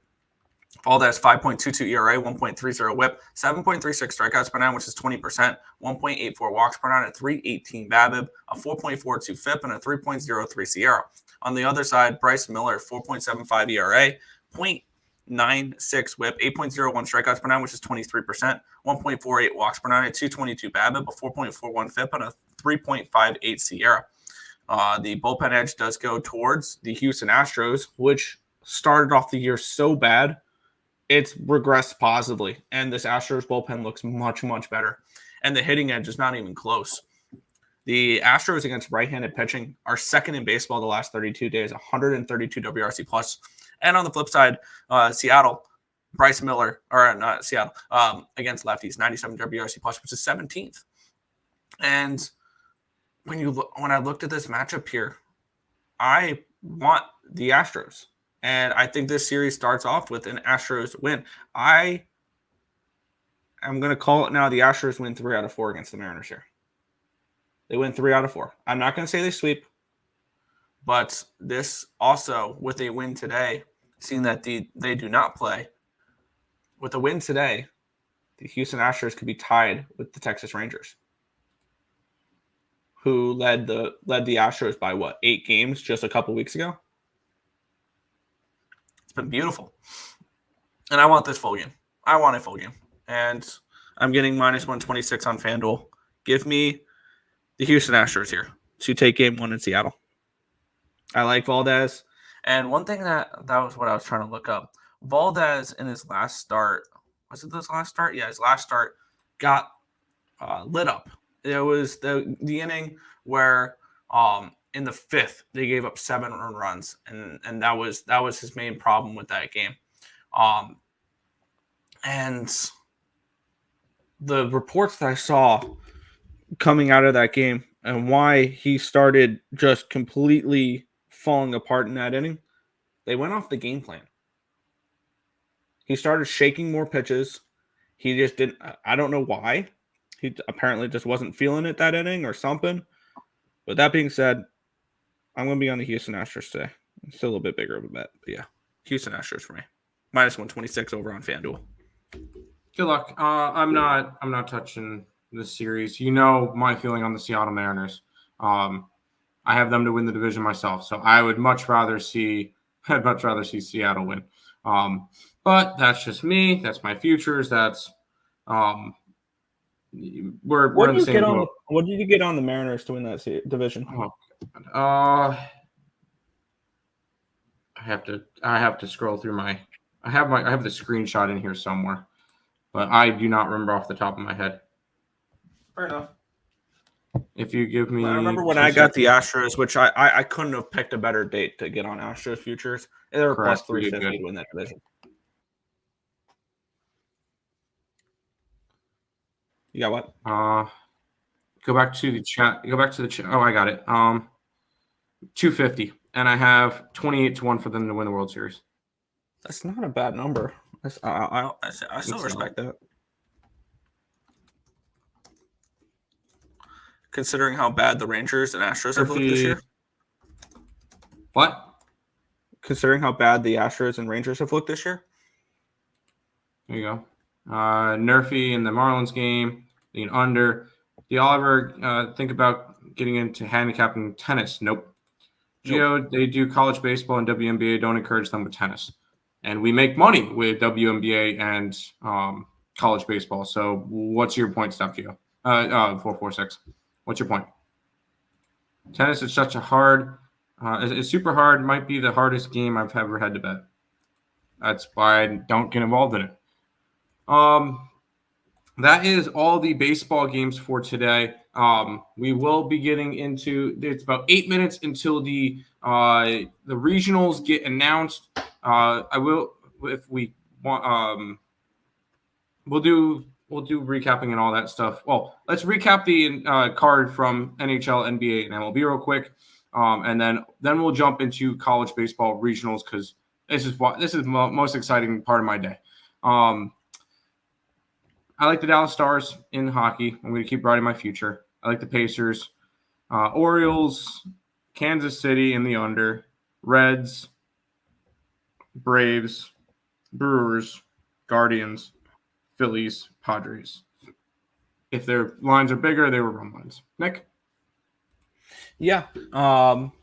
In the NHL, Edmonton Oilers money line minus 126 FanDuel, team total over 3 minus 110 BetMGM. NBA Boston Celtics -7 minus 110 Fanatics. MLB Kansas City Minnesota first 5 under 4.5 minus 130. Cincinnati Reds team total over 4.5 minus 125. Full game over 9.5 even money. Colorado Rockies first 5 minus 115. Washington Atlanta first 5 under 5.5 minus 135. DraftKings. By the way, Rockies first 5 minus 115. Bet365. New York Mets plus 115 Fanatics. San Diego Padres -1 minus 127 Bet365. Houston Astros minus 126 FanDuel. Right on. We now have 7 minutes until the college baseball show starts. So this is actually perfect, Nick, because I wanted to be able to discuss some of these, some of the regionals and everything, for where teams are going to be, or where the 16 locations are. So I have each one of them typed up. Obviously, we're going to be, if you guys have not seen it, we're going to get a regional in Knoxville, in Athens, in College Station, Chapel Hill, Charlottesville, Clemson, Corvallis, Fayetteville, Greenville, Lexington, Stillwater, Oklahoma. I don't remember what Oklahoma's was off the top of my head. Santa Barbara, Raleigh, Tucson, and Tallahassee, which incorporates to obviously University of Tennessee, Georgia, Texas A&M, UNC, Virginia, Clemson, Oregon State, Arkansas, East Carolina, Kentucky, Oklahoma, Oklahoma State, Santa Barbara, NC State, Arizona, and Florida State. With most likely Tennessee's getting the one. If I had to put them in which ones I think are where, drop them down. I have Tennessee as the one. I have Kentucky as the 2. I have UNC as the 3, A&M as the 4. After that's a big just cluster. We should see Arkansas as the 5. We should see Clemson as the 6. We should be seeing Oklahoma as the 7. We should be seeing Florida State as the 8. It's about right. We should be seeing maybe Virginia as the 9. Oh, sorry. Georgia as the 9, Virginia as the 10, NC State as the 11. I think we're seeing Oklahoma State as the 12, Oregon State as the 13, Santa Barbara as 14, Arizona at 15, ECU at 16. If I had to go, that's my predictions right now of where I think those are going to be. And I'm kind of just excited to see where teams are playing. I know there's a lot of thoughts on where certain teams are, and there's a lot of interesting thoughts on bubble teams. I'm intrigued on trying to find. I'm trying to figure out which bubble teams we'll get in, because you also got to keep in mind there were some bid stealers with Evansville stealing a bid. Wofford. Oh well, no, that one was already in. St. John's stealing a bid because if they didn't win the conference, they probably weren't going to get in. Who else stole a bid?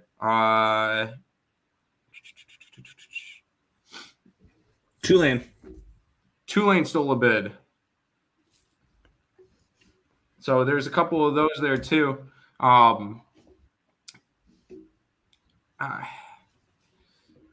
I'm just intrigued because you look at it, according to D1, their last 4 in, which these are going to be some of the teams we're going to look for. Their last 4 in is College of Charleston. Fantastic.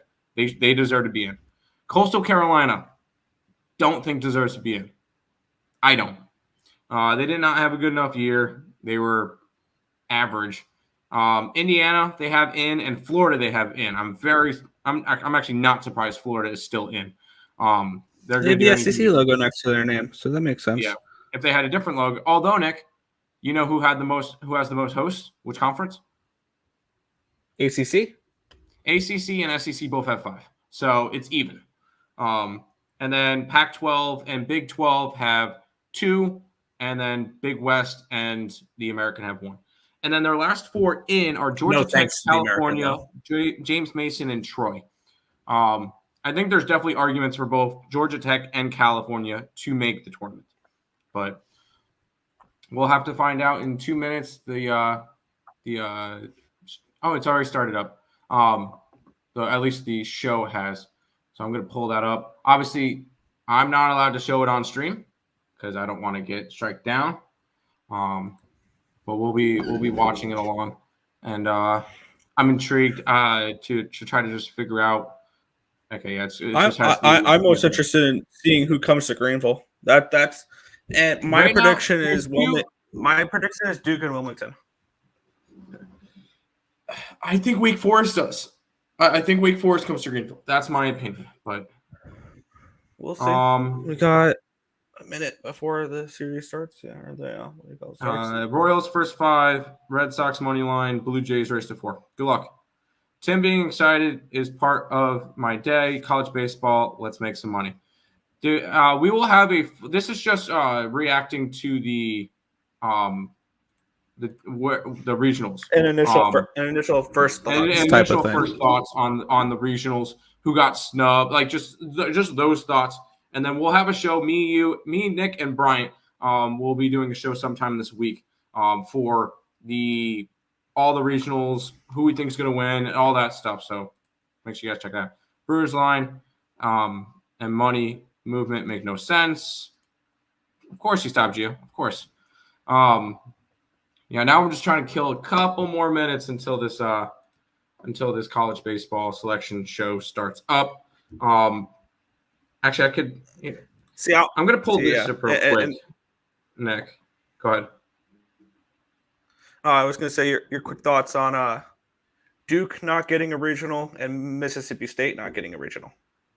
As much as everybody's going to argue for Duke getting a regional, that would have been 3 teams in the triangle getting a regional, with NC State and UNC already getting one.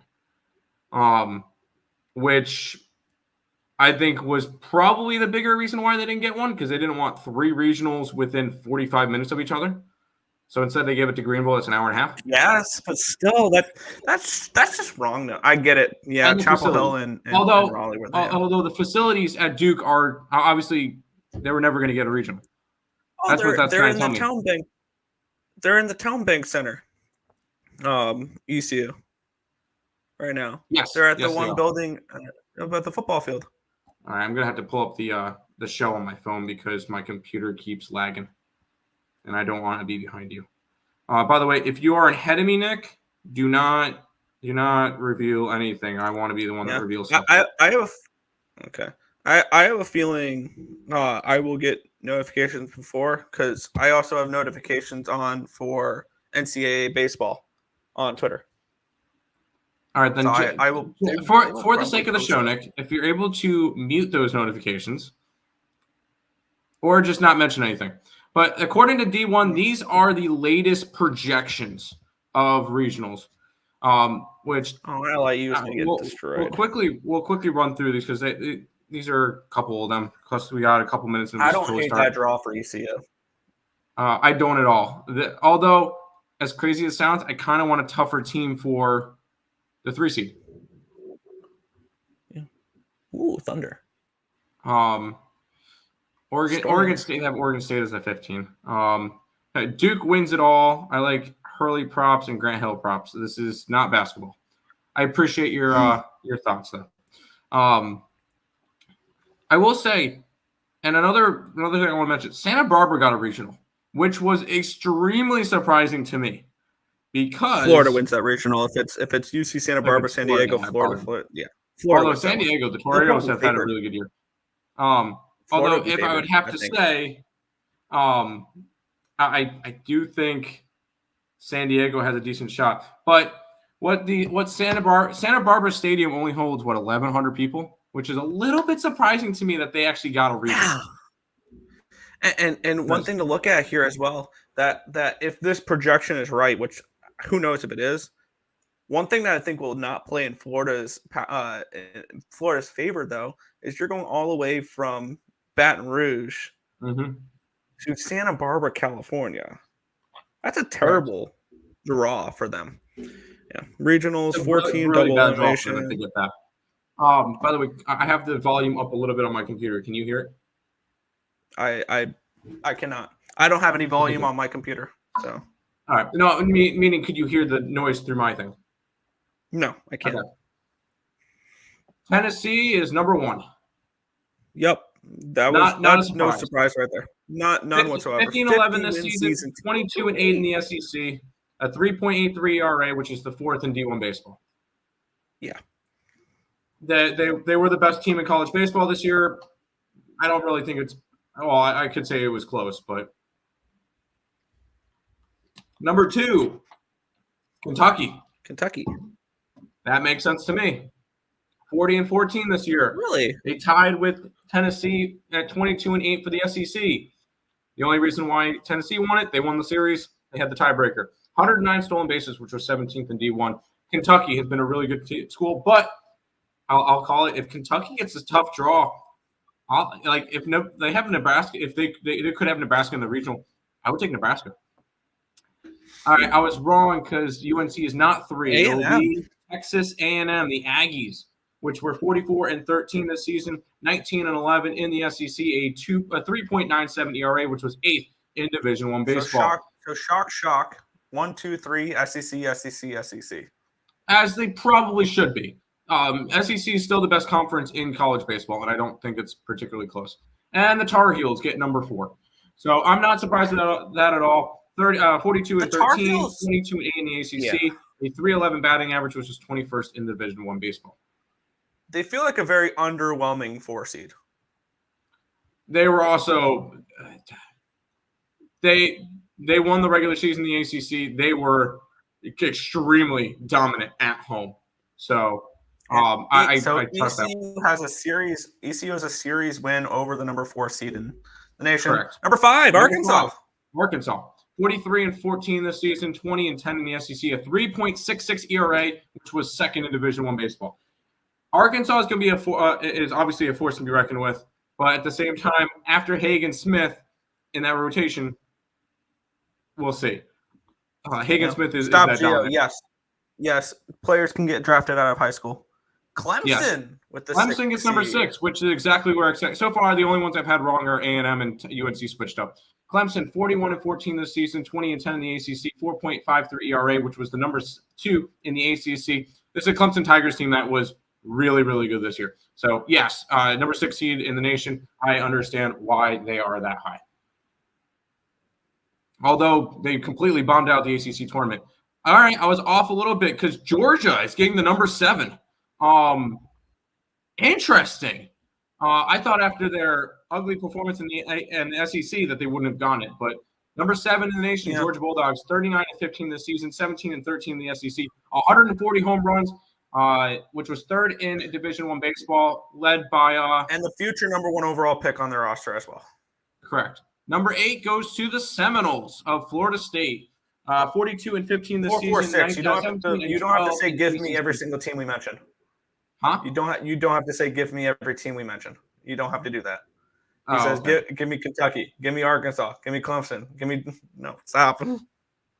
Seminoles had a .577 slugging percentage, which was at number 9 in the nation. Number 1, Tennessee Regional.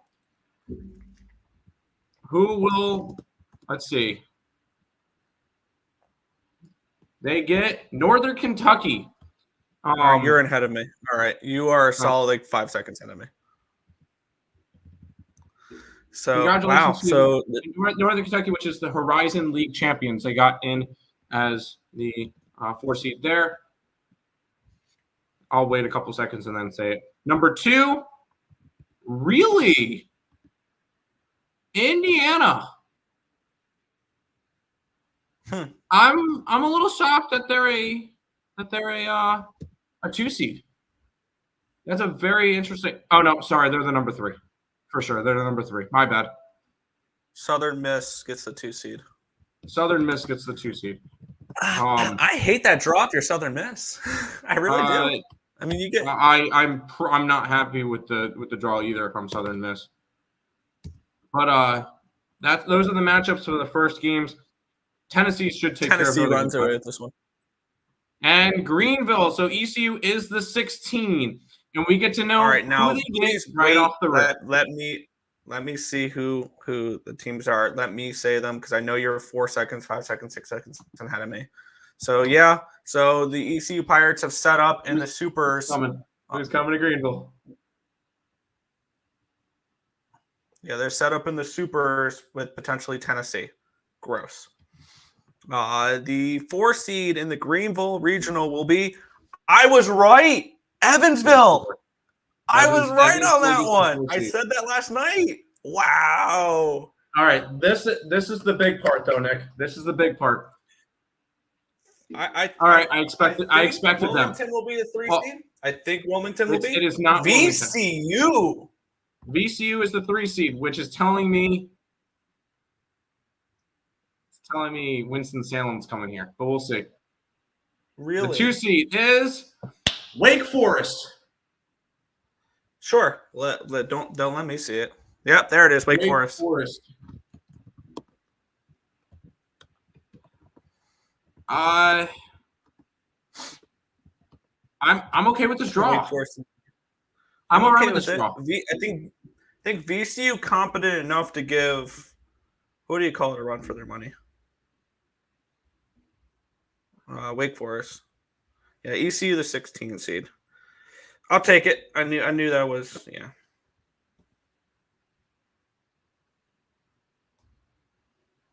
So I don't hate the regional. I don't.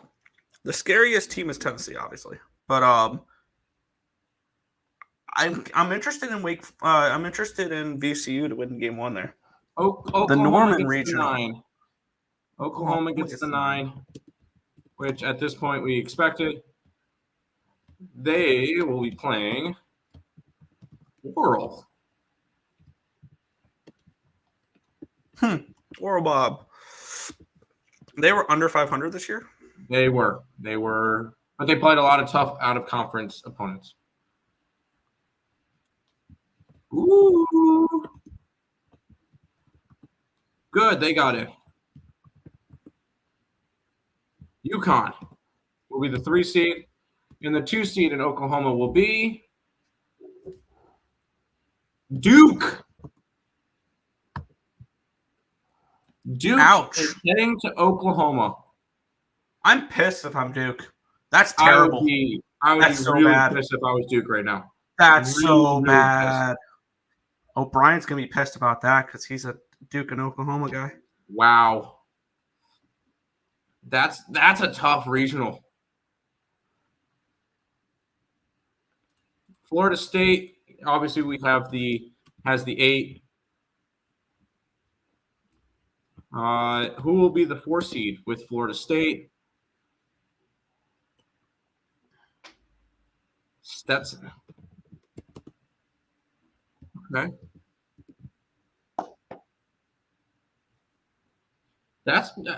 Stetson had some good wins this year. Stetson had some really good wins this year, including against Florida. Yeah. So, do they watch Florida get it? Upset Central Florida got in. They were a bubble team. They were a bubble team. I'm surprised they got in. I had them out. Wow, that's shocking. All right, that is a little bit surprising to me. And Alabama's in? Not only they're in, they're a 2 seed.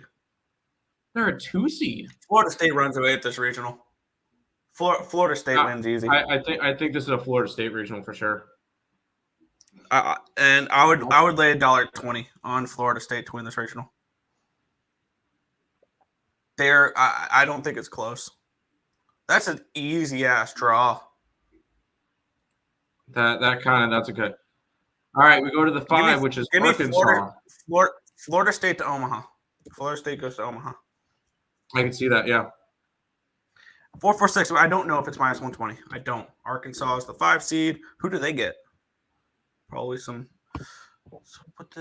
I'm guessing LIU. I'm gonna call Nebraska as the number 2 in this regional. Really? That would be fun.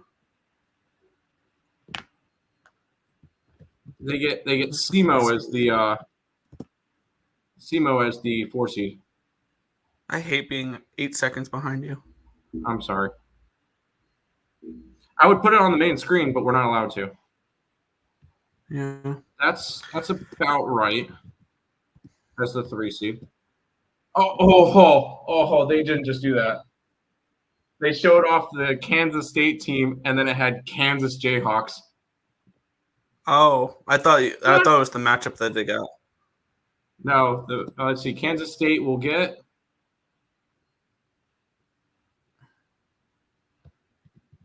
Louisiana Tech. La Tech? La Tech. Winners of the regular season of the Conference USA.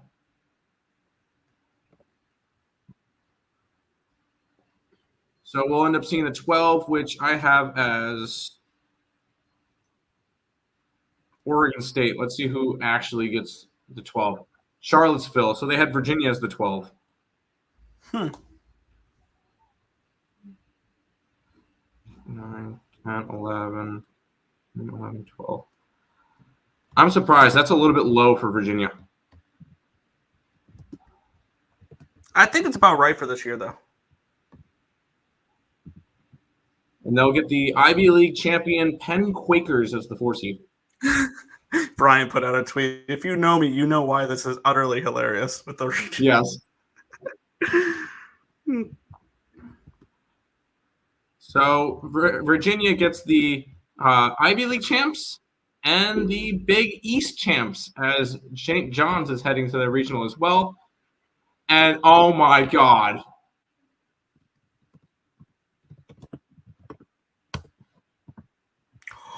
Mississippi State is heading to Virginia.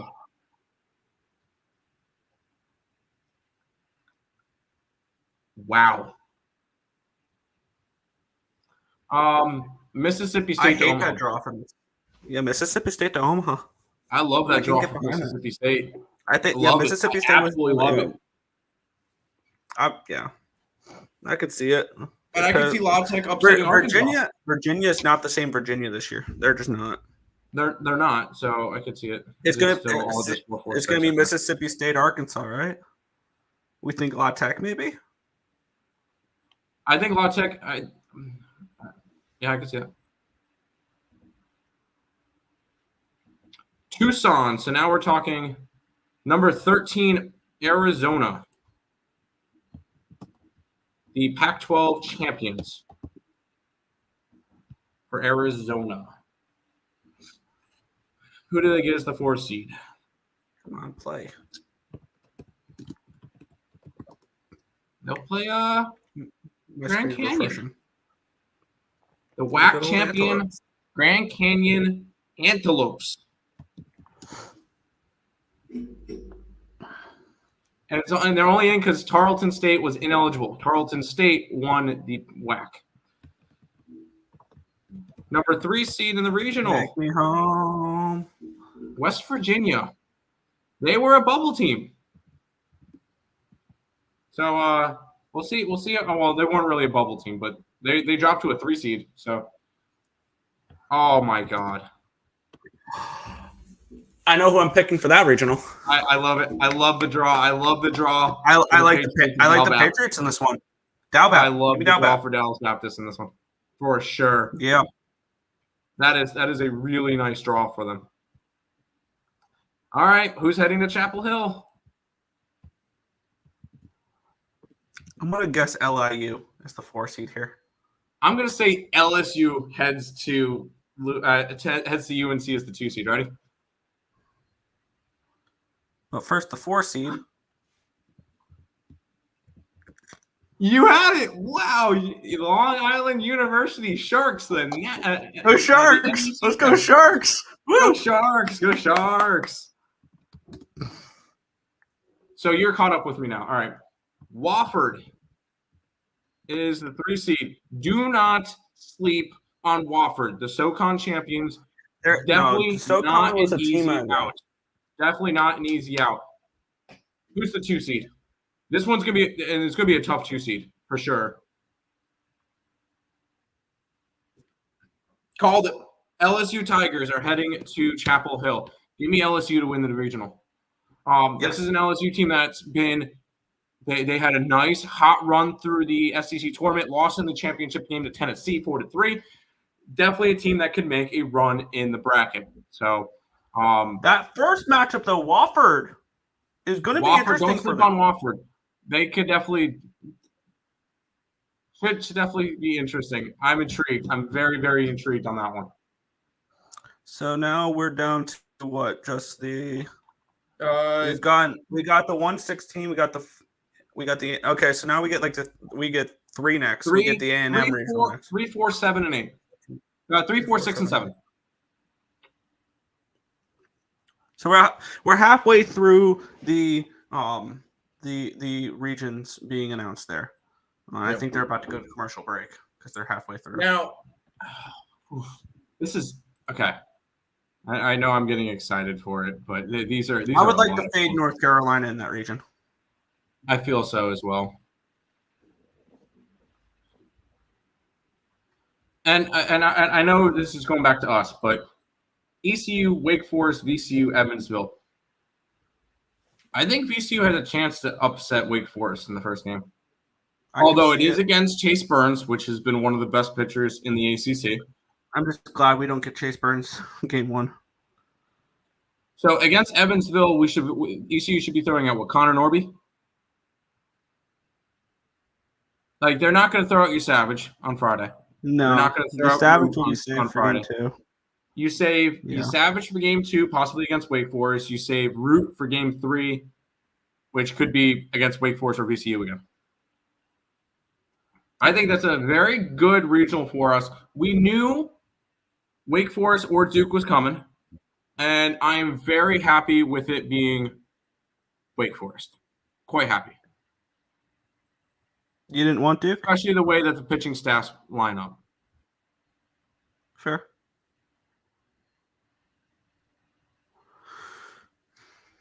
See, I want to take a look at this one right here. I like Duke to win this regional. And this is what I said heading into the tournament. And this plays out perfectly for my theory behind Duke here. They're a team that's going to win a regional as a 2 seed and lose in the Supers. Florida State makes the Supers. I will probably have a bet on that for them to make Omaha. Not win Omaha, just make Omaha. I like them to make it out of the thing here because I think this is one of the easier. I think this is one of the easier draws. Oh, for sure. But I look at this one. I'm not sleeping on UConn. I am. I'm not Duke takes care of. They barely squeaked into the tournament, but be careful of UConn. I will say that. Fine. I have no interest in UConn unless Santucci doesn't pitch. If Santucci pitches for Duke game 1, Duke wins game 1. They should pitch him game 1. As a 2 seed, you can't afford to use your backup. No. As a 1 seed, you can. Yeah. And then I want to look at this one real quick because this is a very good draw for Dallas Baptist. If I'm Dal Bap, this is the regional I wanted to be in. This is the regional I think they have the best shot in because you get Arizona, which was the 13, and then you get lined up with the UNC regional, which I think LSU wins that regional. I think LSU has a definite shot to win that regional. Yeah. Although UNC was very, very good at home. Yeah. And when you look at it, do you think Dal Bap can make Omaha with this draw? If LSU makes it out of the UNC regional, yes. If LSU and Dal Bap wins, the regionals in Dal Bap, right? The supers in Dal Bap. Yes. But anyways, back to it because we get the Lexington regional, which has number 2 Kentucky, the Wildcats here, and has a 4. I'm expecting the Horizon League. Oh nope, we get the MAC, Western Michigan. You're ahead of me again. Damn it. Western Michigan, a little bit of a surprise out of the MAC because we were expecting Toledo the entire year. So Illinois gets the 3 seed. Another Big Ten school. We expected Illinois to get in though. They were favored to win the Big Ten, right? No. And here they are. Should have been hosting. Sycamores. Instead, the Sycamores are heading to Kentucky. I'd be pissed. That's a terrible draw. Kentucky wins the regional. I would love to make arguments for Indiana State, but I can't. What do you think the line is for Kentucky to win this regional? Minus 140, minus 150? 15 will be Oregon State. Wow. That feels low for them. No, I think it's about right. And what do you have? That's exact. They'll face the Green Wave. Yeah. American Conference champion Tulane Green Wave. Woo! 2-0 for them. AAC is not there to help them out this time. Wow, this is actually a very favorable draw. Wow. Nicholls States gets a 3. How are they a 3? Southland champs, but that's 38-20. It's not terrible, but and then Irvine. What a great draw for Oregon State. Very, really good draw for Oregon State. Really good draw. To the point where I think they have a shot against Kentucky in the Supers. Yeah. That's a great draw for them. I will say, because I was never an Irvine person. 43-12, they played nobody. So, I was never somebody that was high on Irvine. Do you think Nicholls can pull off an upset in that first round there? I would probably be on Nicholls plus the runs, to be honest.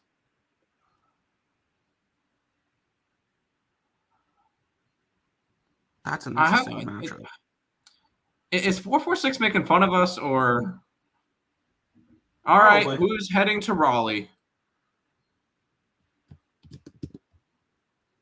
Who is heading to Raleigh as the 10 seed? Oh, of course, freaking Amax in front of the screen.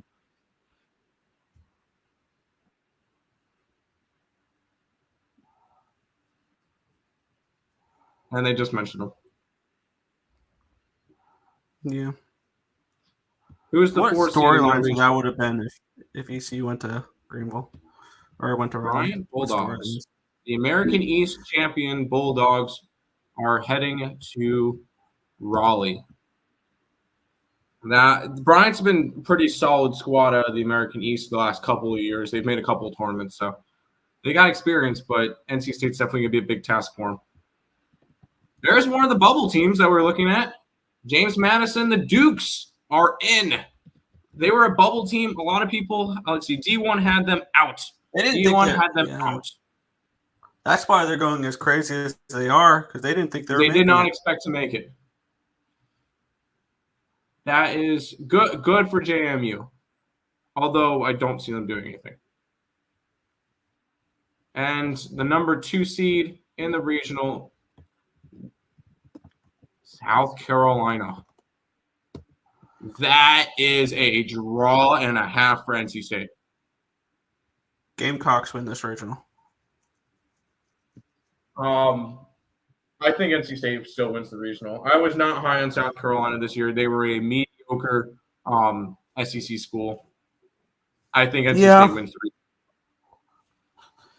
regional. They'll play. Deeper look into they'll get whoever comes out of the Georgia region, which Georgia was fantastic this year. Definitely a school that I did not expect to have as big of a year as they did, and they have a lot of big power on that team. So we'll see who they get as the 4 seed. Army will be the 4 seed. Yeah, I remember Army last year in the Charlottesville regional. They put up a fight against Oklahoma a little bit. Oh no, sorry, they got blown out. Never mind. So which ones have we? Oh, it's the Santa Barbara. Oh, Georgia Tech is in. Georgia Tech. Wow. Which, you know what this is telling me, Nick? College of Charleston, Coastal Carolina. They've got one option right now. No, they got one option. There's still that Clemson regional. I don't see them getting anywhere else. Really. Number 2 seed, UNCW. They were a 2? Ooh. Give me Wilmington. Yeah. Dude, a Wilmington NC State Super Regional would be sick. Wilmington to Omaha. Let's roll. Wilmington to Omaha. I thought you futures on NC State. I do. Yeah, I see NC State winning that regional. The more and more I look at it. And yeah, I can maybe get behind some Wilmington there. Georgia Tech does not scare me. It does not. So the Clemson regional. Wow, I can't believe Wilmington was a 2.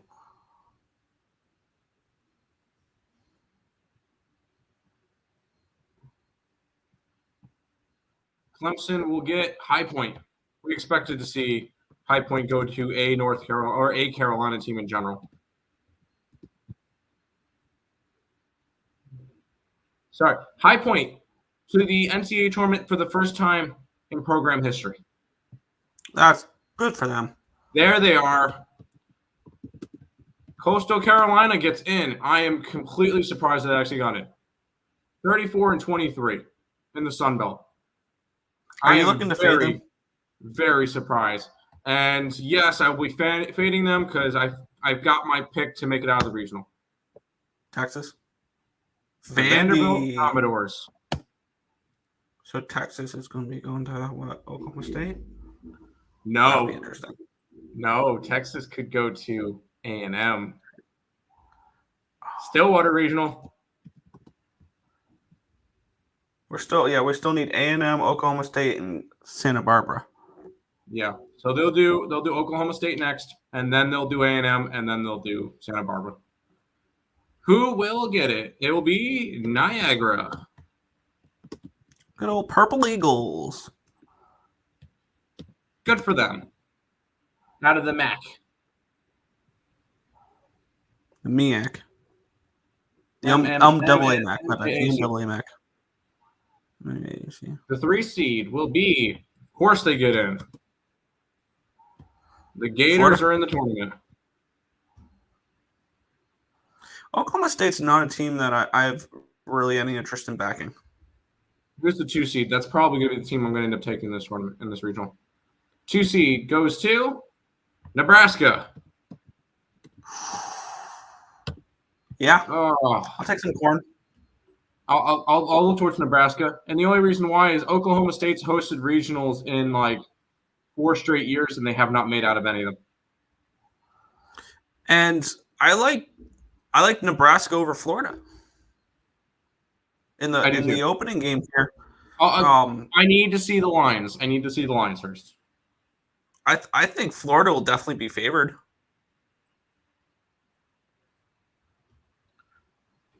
Which we should be seeing. All right, so Texas A&M region should be the next one that they talk about. And in my opinion, Texas should be the number 2 seed in that region. Do you think the Longhorns can beat the Aggies? No, I don't. But Texas should get into this regional. Texas will be in the tournament. What do they have for? And they won't send them to Santa Barbara, right? Oh, Santa Barbara is the next one they'll talk about. I am completely surprised that Santa Barbara got a regional to begin with. The Gauchos. Stunned. And I wouldn't be surprised if there's a team to lose to a 4 seed, it's Barbara. Oh, and it's Fresno State. Fresno State, okay. I like it. Mountain West champions. I could easily see them pulling off an upset in the first game. I don't think they'll be that big of dogs either. Oregon. The Oregon Ducks get in. Which means who would be the 2 seed? San Diego. It should be San Diego. It's not announced yet, but it should be San Diego. It is. It is the Toreros. So I was thinking who. Okay. So there you go. I think Oregon's live for this one. This is the West Coast one. This is a West regional. Which means it should be Texas A&M. It should be Grambling State. It should be Texas. And it should be College of Charleston. I was gonna say this is our last bubble team. We don't know who's gonna. That's my guess. We know it's gonna be Grambling. This is my guess. Let's see if I'm right. Grambling State, we knew that one. They won the SWAC. That was the last team that we needed to figure out where they were going. SWAC champions, and they're on the bus. Going to beat the dog piss out of them.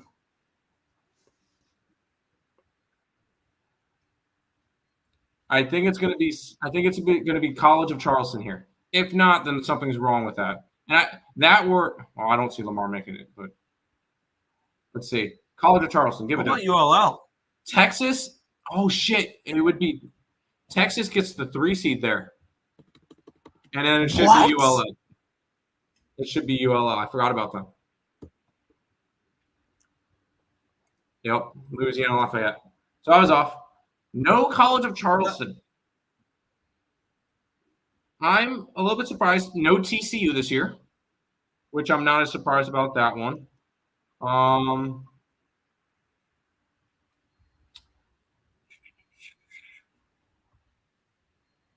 No California, no Troy.